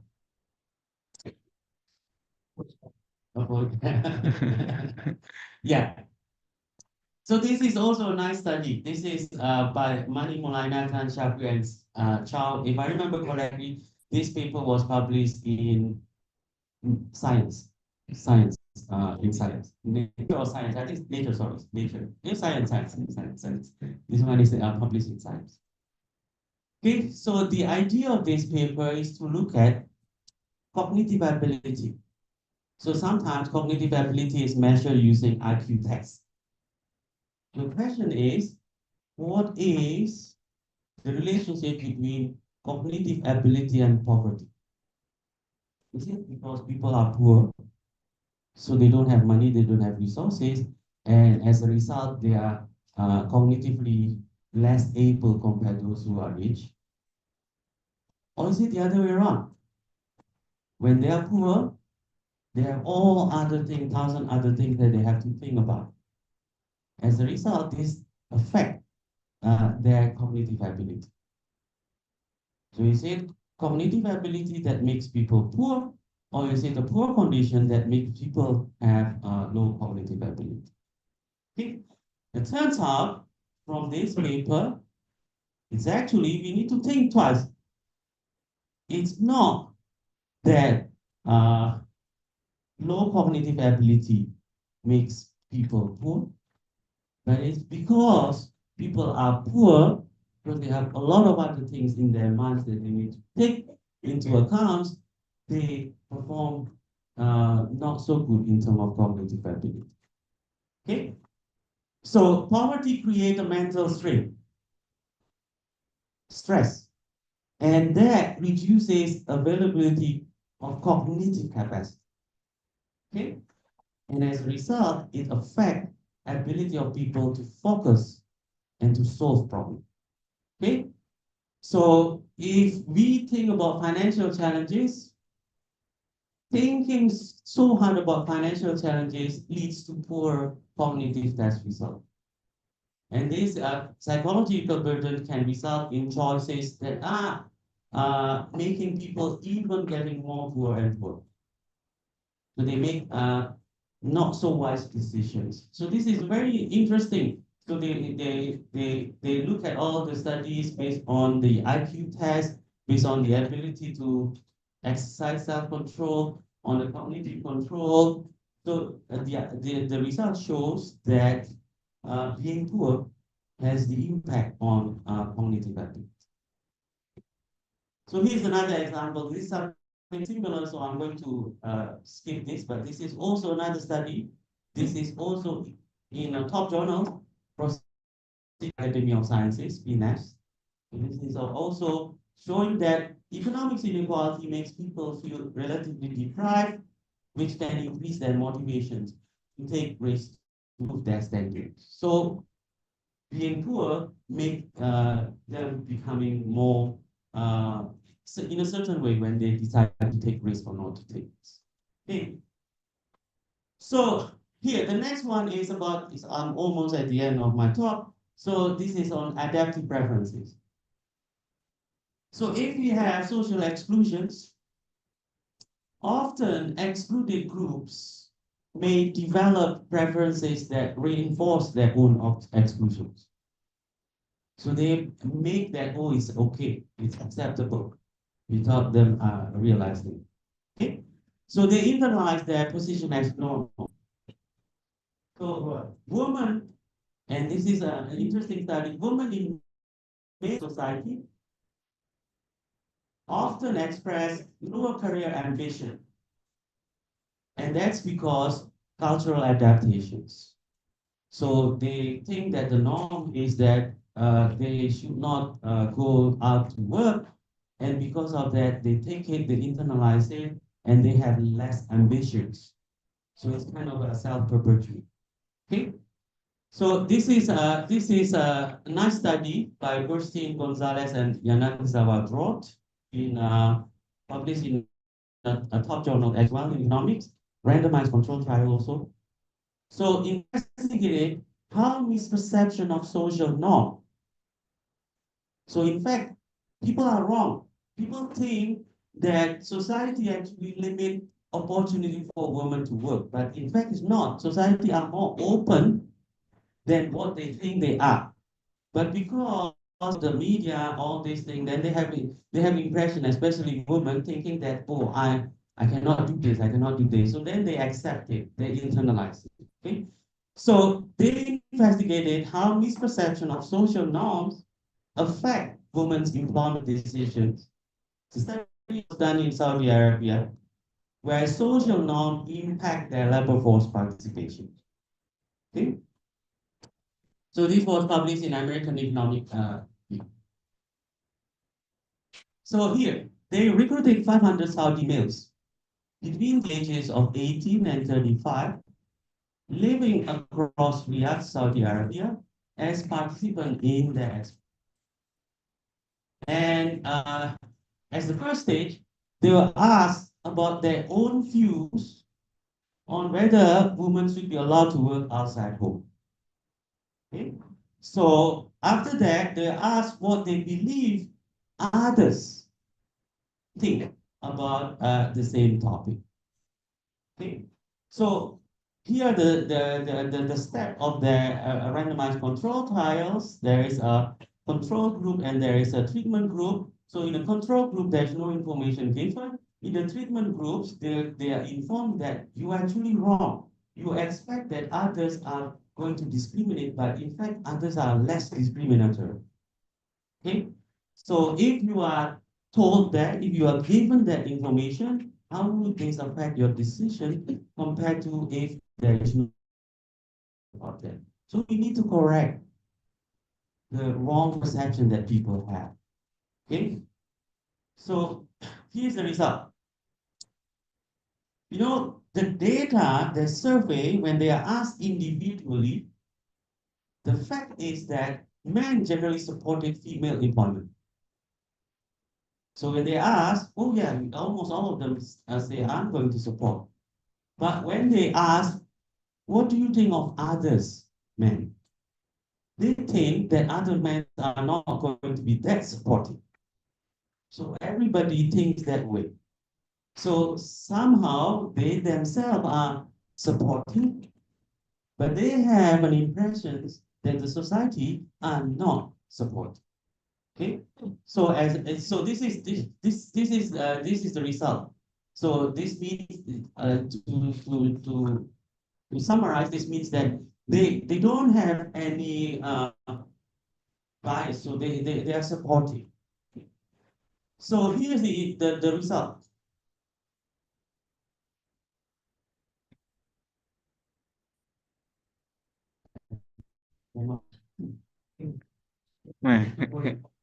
Voice over question. Okay. So okay. So what we found here is that so you see in the treatment group, when in the treatment groups they are told, look, you're actually wrong. Everyone else is actually more supportive than what you think you are. Okay? As a result, in the experiments, they indeed becomes more supportive. So comparing treatment group and control groups, their partners, their spouse, tend to have a higher employment. Those mean the treatment group than the control groups. So it's improved in a way. So this means overall that sometimes we need to correct the wrong belief that people have. Okay? If you don't tell them, they don't know, they think that the society is not supportive. But in fact, society can be more supportive than what you think. Okay. So the next one on the adaptive preferences is the same thing. I already showed you this graph before. So let me just conclude. So I hope to be able to convince you that there are two factors that affect social exclusions or inclusions in that case.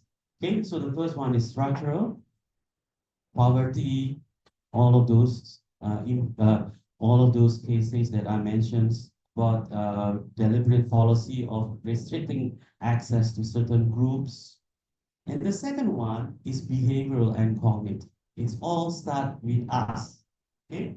So behavioral economics highlight cognitive and social mechanisms that maintain inequality, which we often overlook in traditional economics approaches. So we need to address biases, encourage ambitions, provide support. We need to think about behavioral intervention that can foster inclusivity in development. So inclusive policies and programs informed by behavioral insight are essential for achieving equitable and sustainable economic growth. So where we have inclusions and we include everybody else. So that's it. Thank you very much.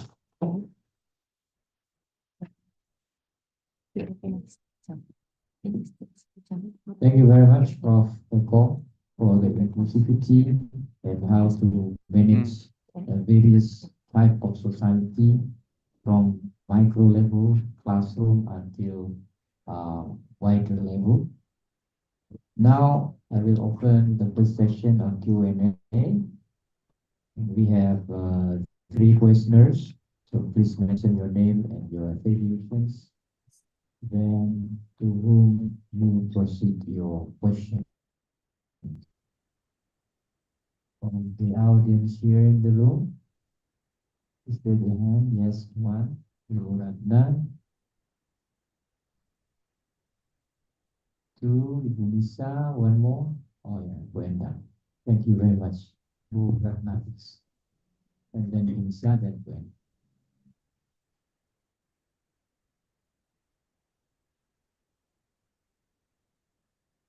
Okay, thanks for the opportunity given to me, especially given to us.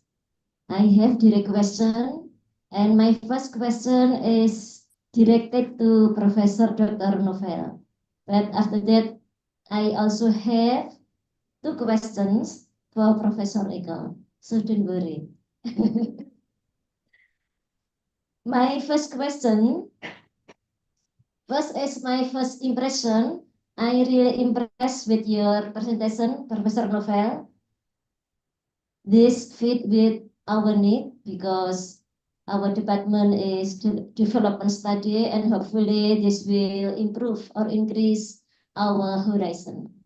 Okay, so my question is, what concrete and not abstract action can be raised by government to involve indigenous people to the country development?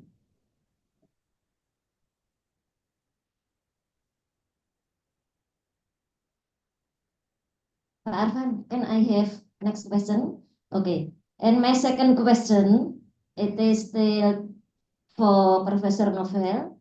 Yeah. Based on your experience as a researcher, what progress can be documented as a result of establishing indigenous community as a part of mainstream development?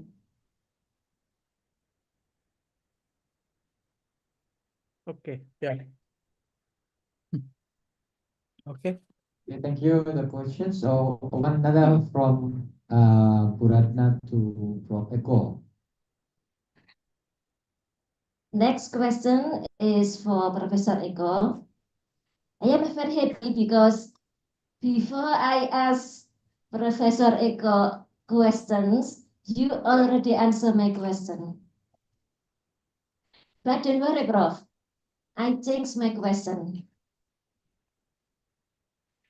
My first question, why do you think that some people do exclusive practices while the world is actively promoting inclusivity?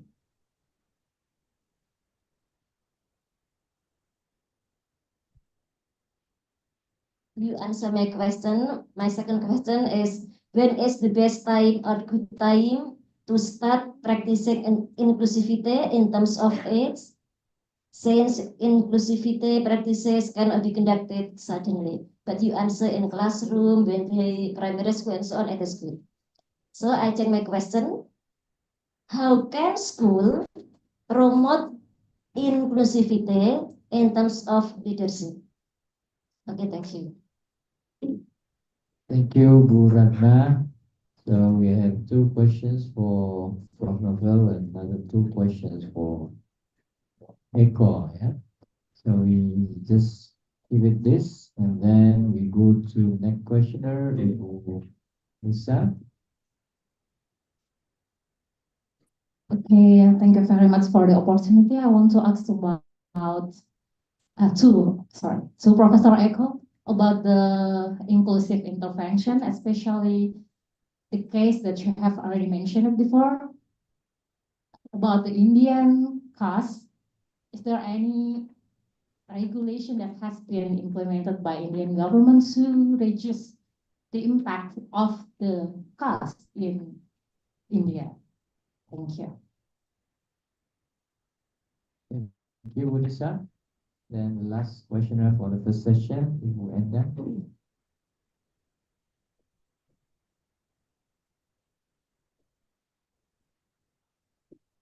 Thank you, Pak Arfan, for the occasion. My question for Professor Novel. Hello, Prof. Novel. Yeah, hello. How are you? Yeah, good. Okay. Well, it was very interesting to listen your explanation about indigenous people versus development. Before I start to my question, first I would like to introduce about myself. My name is Indan Susilawati. So this is typical name in Indonesia. So yeah, okay. Uh, in the Department of Development Studies, I teach environmental impact analysis course. So, or AIA, yeah. Okay, so why your material is so very interesting for me. And I have experience working on AIA for the project of hydroelectric power in Kalimantan, funding by TEPCO Japan. And one of the impact must be managed is the issue of the indigenous people affected by the development project, development plan. Yeah. Okay, and the indigenous people in Kalimantan is orang rimba. Itu right, Pak. Pak Aurels from Kalimantan. And this is very difficult for me as conducted to the solution toward the social issue relating to the indigenous people because of involved livelihood, sustainable livelihood. In your example is resettlement for minimizing the is it correct for resettlement? But Yeah, correct. according, yeah, resettlement. Resettlement, yeah, resettlement meaning that Yeah, we I face move many them. problem, yeah, toward the resettlement. Yeah. Mm. So what is the appropriate strategy to minimize the negative impact, especially regarding to the sustainability of livelihood for the indigenous people or group like orang rimba in Kalimantan? Thank you, Prof. Thank you very much for the questioners. We just give a chance to Prof. Novel out there. So Yeah. Prof. Novel, you have two questions for Bu Ratna. The first one is, what concrete example involved in developing indigenous community in Sabah, Sarawak? And the second one is, so far, based on your experiences and practices, what are the progress of involving this community in the developments? And from Ibu Endang just now, will you share your ideas on promoting development for indigenous community in case projects are put here and the impact assessment made and it needs to resettle their dwellings. Prof. Novel, the screen is yours. Yeah, thank you, Mr. Chairman. Yeah, I think this is the very, a very good topics that we should discuss because sometimes when we talk about the indigenous, yeah, sometimes it can change the political parties, yeah. So sometimes there can be a good mileage to the political party leaders, yeah, to champion this kind of issue when come near to the election, yeah. So when the election very near, so they will champion this kind of issue, yeah. So this is almost very interesting to studies, yeah. Now, to answer your question, the first question is this based on my own experience, yeah, because I have three research, yeah, on the indigenous, yeah, how they should respond the development. Of course, we cannot deny developments, yeah, because in this world we only practices two types of uh, what you call the systems, yeah, capitalist systems or socialist systems, yeah. So of course, when we talk about capitalists, the world's developments are one of the components, yeah, under the free market systems. Okay. Now, what we should do is, number one is we should do the resettlements. Yeah. But how to resettle them? You must ask them first what they want, what they need. Because as you know, when we resettle them, they will lose the culture, they will lose the forest, because forest is not a forest. Forest is a supermarket for them. So I always mention to the policymakers that forest is a supermarket for the indigenous. It's not just a forest, yeah, because they have the relationship between the nature, human, and God, the triangles, yeah. So if there are any problems in the forest, that's why the disease will coming out to the community. So that's why when we talk about disease, it's actually talk about the relationship between human environments, or human nature and God. Yeah. So this is the words that always mentioned by the indigenous. Yeah, if they got sick, for example, sick, yeah, they got disease, they always relate it with the forest. Yeah. Now, to answer your question, just now, there are a lot of development has been done. Yeah, because my study is along the borders, the gateway. Yeah, the Kalimantan areas. Yeah, from the Tebedu, Antikong, and then go to the remote areas. Yeah. So along the border, the main issue is the uh, the developments. Yeah, because development is sometimes, of course, development brings good livelihood, but at the same times they brings problems, big problems to them. So I conduct EIA and SIA, environmental impact assessment, and SIA, social impact assessment, yeah, with the governments on the 3 projects development, mega projects, the dams, and also the plantation, especially palm oil. So what we should do is, in the first place, that we should discuss with the village, yeah, the NGOs, the political parties, yeah, and then we make the decision. But before we make the decision, we have conduct several meetings or several discussion, yeah, and several what you call the understandings, yeah, between the policymakers, the NGOs, the indigenous association, and also the peoples, and also the academics, to look at what should we do, what should we discuss, so that it will be win-win situation. So to achieve the win-win situation, sometimes it takes a month, a year, yeah, to discuss. But of course, in business, we need a very rush decision, yeah, because to reduce the cost, yeah, and then when you can reduce the operation cost, you can make a benefit, you can make what you call the money, yeah. Now that's why uh,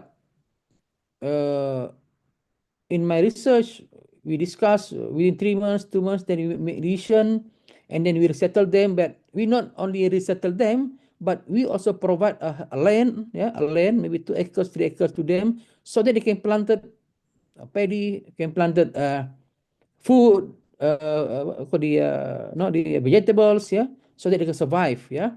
And at the same time also, we put the quota, yeah, for example, in the work, if for the jobs, for example, we give we give the some allocation, maybe 5%, 3%, the what you call the no, some investment, yeah, okay, so that when they invest 5% or 10%, the money will be back to them, yeah.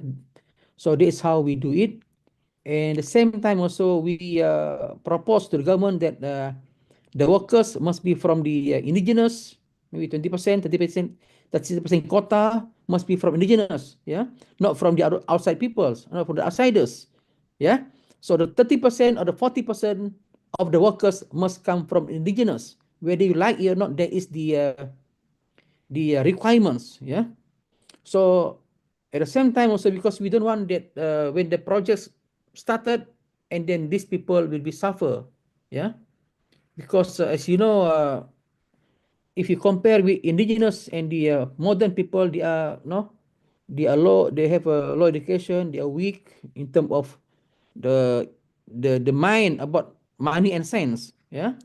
So this is how we do it at our area, yeah, so that they can survive, so that they can have a good livelihood. And of course, we give no, the subsidy, fully funded schools, fully funded scholarships to the university, so that they can change their paradigms on the developments.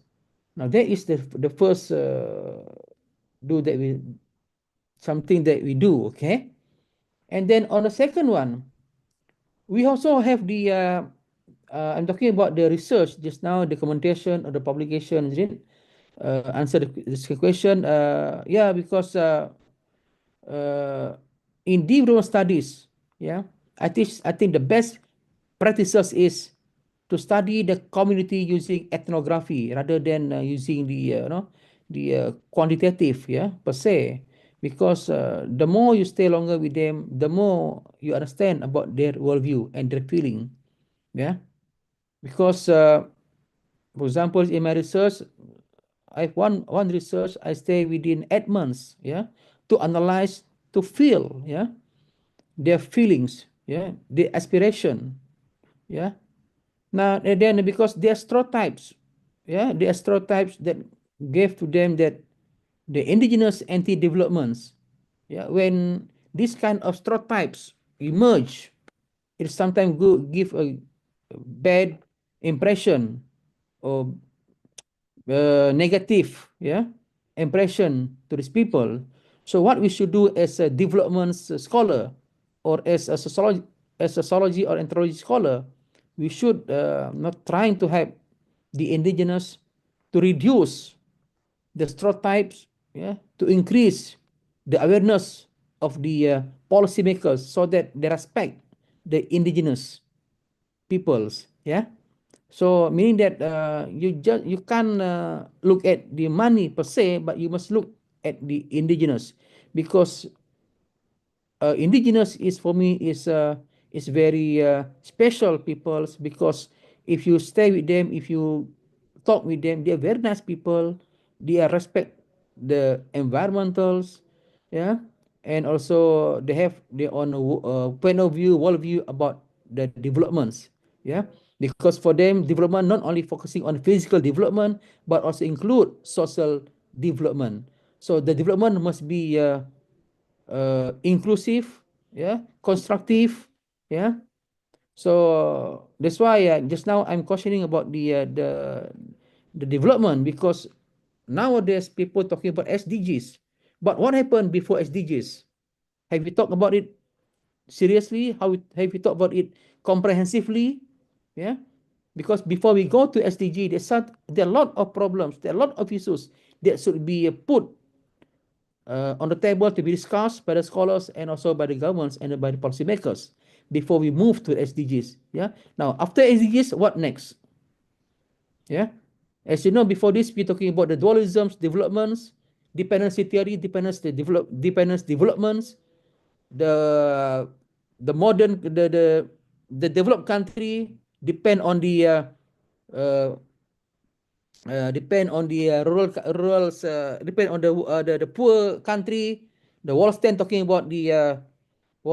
about the new worlds. So this is something else that we should discuss when we talk about the development. So to answer your third question, it's great that you study about the orang rimba, because I also study about the orang asli and also about the Penan, and also we have study about the uh, orang rimba. We have friends from USU, Universitas Sumatera Utara. We study about the some indigenous at the Kalimantan, especially at the area of Balikpapan, Banjarmasin also. We're talking about how the government should react on the palm oils, yeah, because nowadays the main issue is about deforestation, yeah, because it will impact our country, because both of our country are the producer of the palm oils. So I think we should really thoroughly look at this particular issue. But I believe that we cannot deny the developments, yeah. But at the same time, we should put the indigenous community at the mainstream development so that they will not neglect behind. Yeah, I hope that it will answer your question. Thank you very much. Thank you, Prof. Novel. And we come to Prof. Eko with questions from the Ratna. So the first question is why people act exclusively rather than the world for both inclusive, and in what ways that should be socialized the inclusivity, feeling, and so practices. And from Ibu Nisa, is it really true that inclusive intervention reduce inclusivity based on experiences and practices? Thank you. Prof. Eko, what is yours? Okay, thank you very much for the question. So let me start by answering the first question. So you were asking why is it that some people do exclusive practices while actively promoting inclusivity, right or wrong, right? There are two things there. Of course, the first one is a deliberate, so that means it's a bit of hypocrite in the sense that you are telling others that, oh, we have to promote inclusivity, but in fact, you don't do it. So it could be a deliberate actions, but I think I would like to stress the second one, which I think is related to what I said earlier. So that is implicit bias, unconscious bias. So often when we ask, do you think that inclusivity is important? We all will say, sure, inclusivity is important and we need to promote inclusivity. But because we are already shaped by what we are, who we are, the way we think, the way we perceive others, so we have those implicit bias elements that even though we don't manage to do it, we don't have any intentions to do it, but in fact, in the way we act, somehow our acts actually is a reflection of exclusive practices. It cannot be helped because it's an implicit bias. It's unconscious. So how do we solve this? I think we need to have all of those interventions in the sense that uh, reducing the implicit bias, like maybe in the example of schools, having them mix them, giving them informations and things like that. So this is a long process because it's hard to change a mindset, change unconscious bias overnight. It has through a long process. So the explicit bias, like someone who say inclusivity is important, but practicing exclusions, eventually it will show up because so that's something that everyone will eventually know. But I think the one that is very difficult to remove is the unconscious bias that's coming from impulse, that coming from the way we think, the way we perceive others. So that's going to be very difficult. Okay. Now the second question, if I understand correctly, is it's about promoting inclusivity in leadership. Was it about leadership, right? Something to do with leadership. Yeah, so this is something very important and a very difficult questions, and it's everywhere. Not only I believe in Indonesia, also in Singapore as well, and in everywhere. So leadership is the result of a lot of factors. Okay, so maybe we already have intentions, so we need to have a variety in leadership. We need to have inclusivity in leadership, but the other uncontrollable factors that often play a very important role is politics. Sense that I mean, by nature, we would like to have others people who are of our group to be someone who should take over all things like that. That's natural everywhere, in Singapore too, in everywhere. So I guess what is important here is to inculcate the spirit of togetherness. So maybe by government interventions or maybe by behavioral interventions, some of the behavioral interventions that I mentioned, and government interventions, maybe leadership trainings, all those things that can make them understand that it's important. The inclusivity is an important role.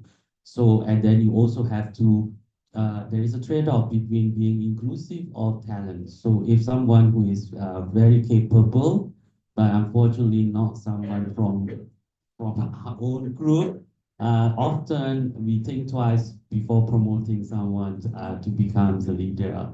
That's natural, but I think we should strive to balance this because we want to eventually wants to have the best outcomes we can. Okay, so that needs a lot of effort, but I think that's something that we can do step by step. Now, there was another questions about the example of India that I mentioned, that the important role of Indian case, and what happened now, has there been any ability to reduce the impact of these caste differences in India? I think I would say there are two things here. One is that there is the desire to be more practicing more equality in terms of treatments towards all castes, but this is going to be very difficult because caste is something related to culture, deep ingrained. This is what defines India.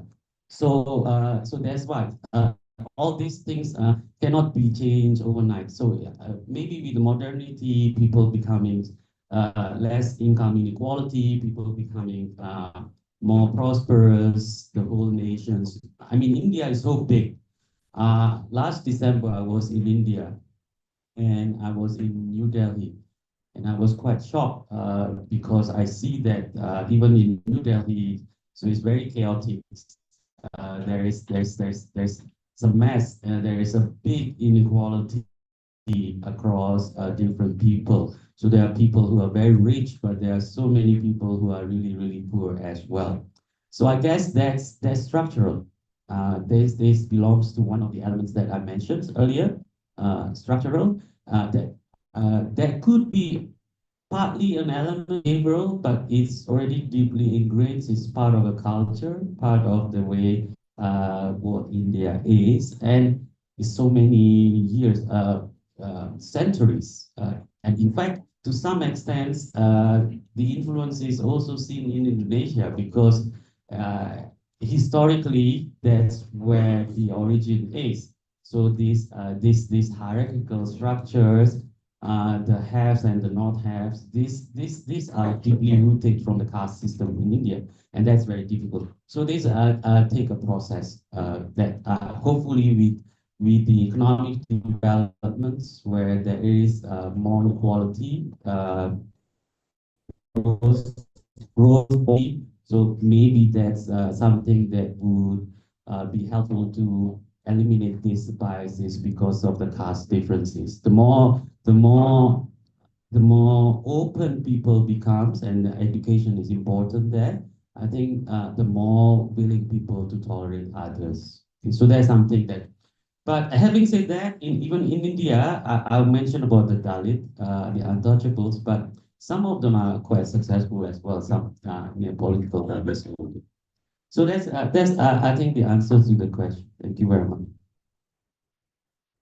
Thank you very much. Let's give applause to Professor Lincoln and also Professor Eko. So we come to the end of the keynote speech sessions today, and what inclusivity promotes across the globe really need gradual step, and we cannot change in one night, but education play very important role for that. So we hope our country takes more and more focus on educations to try to separate and split up also the gap between the poor and the rich. Thank you very much. And again, thank you very much for Prof. Novel of that for your inspiring insight about indigenous people in Kalimantan. Thank you, Prof. Eko, for reviewing several journal articles related to inclusivity, and we have lunch after this, but before that, let's give another big applause for the two keynote speakers of today. Thank you very much. I hand in this to Master of Ceremony. Thank you. Thank you very much. Thank you. Yeah. Yeah. Maybe can come to you. So again, thanks so much for Prof. Johannes and Prof. Novel for very incredible sessions. So I would like to invite Dr. Imam Baiganti as the Vice Rector 3 to come up in the stage to give the certificate to Professor Johannes.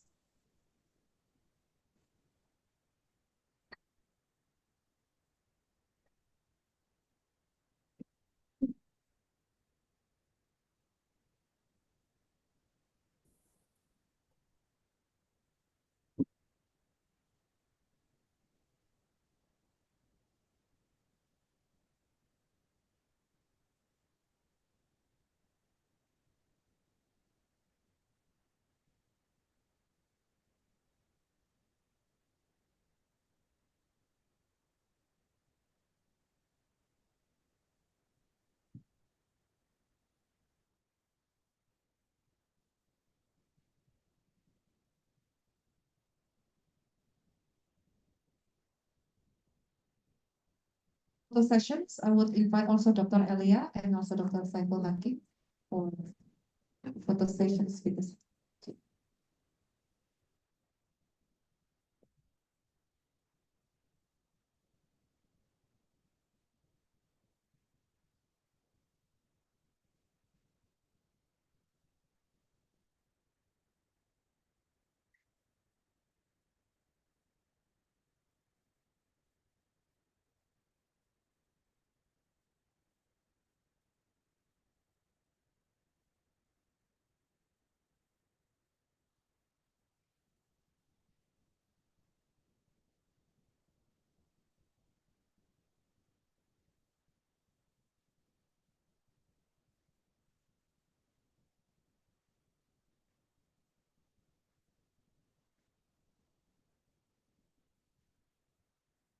For Professor Johannes and Professor Novel for the amazing sessions.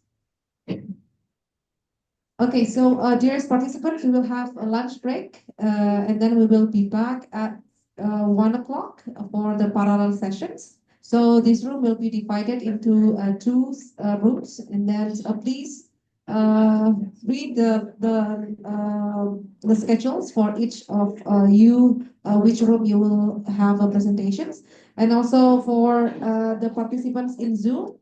So you will also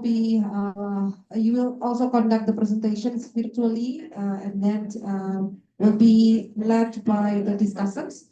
And all the list of the discussants and the speakers will be shared to the participants on the soft file.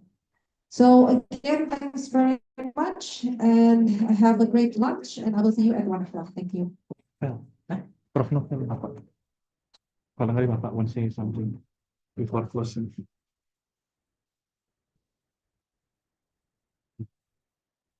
Ini saya. Hello, Prof. Novel. Thank you very much for your Thank you, Prof. participation here. I hope to see you in person in Malaysia. Yeah, sure, sure. Please, So we Prof. will send or maybe bring your certificate over there. So Yeah, Hmm. Prof. If Okay. you have Thank you time, once again. Okay. Prof. If you have Mhm. times, maybe you can come Yes. to UKM. Yeah, come to UKM. Yeah, UKM. Yeah, Yes. Okay. next year. Sure. Yeah. Sure. Sure. Okay, sure, sure. Thank you. Inshallah. Inshallah. Terima kasih Pak. Terima kasih ya. Thank you very much. Dan datang ke Prof. Malaysia Novel. ya. Ya. Yeah. Nanti kami jemput ya. Terima kasih. Yeah. Yeah, Prof. Yeah, thank you, Prof. Terima kasih ya. Ya. Okay, Assalamualaikum. Ya, semoga kita sehat selalu ya. Jumpa lagi nanti ya. Jumpa lagi, Prof. Thank you, Ya. Prof.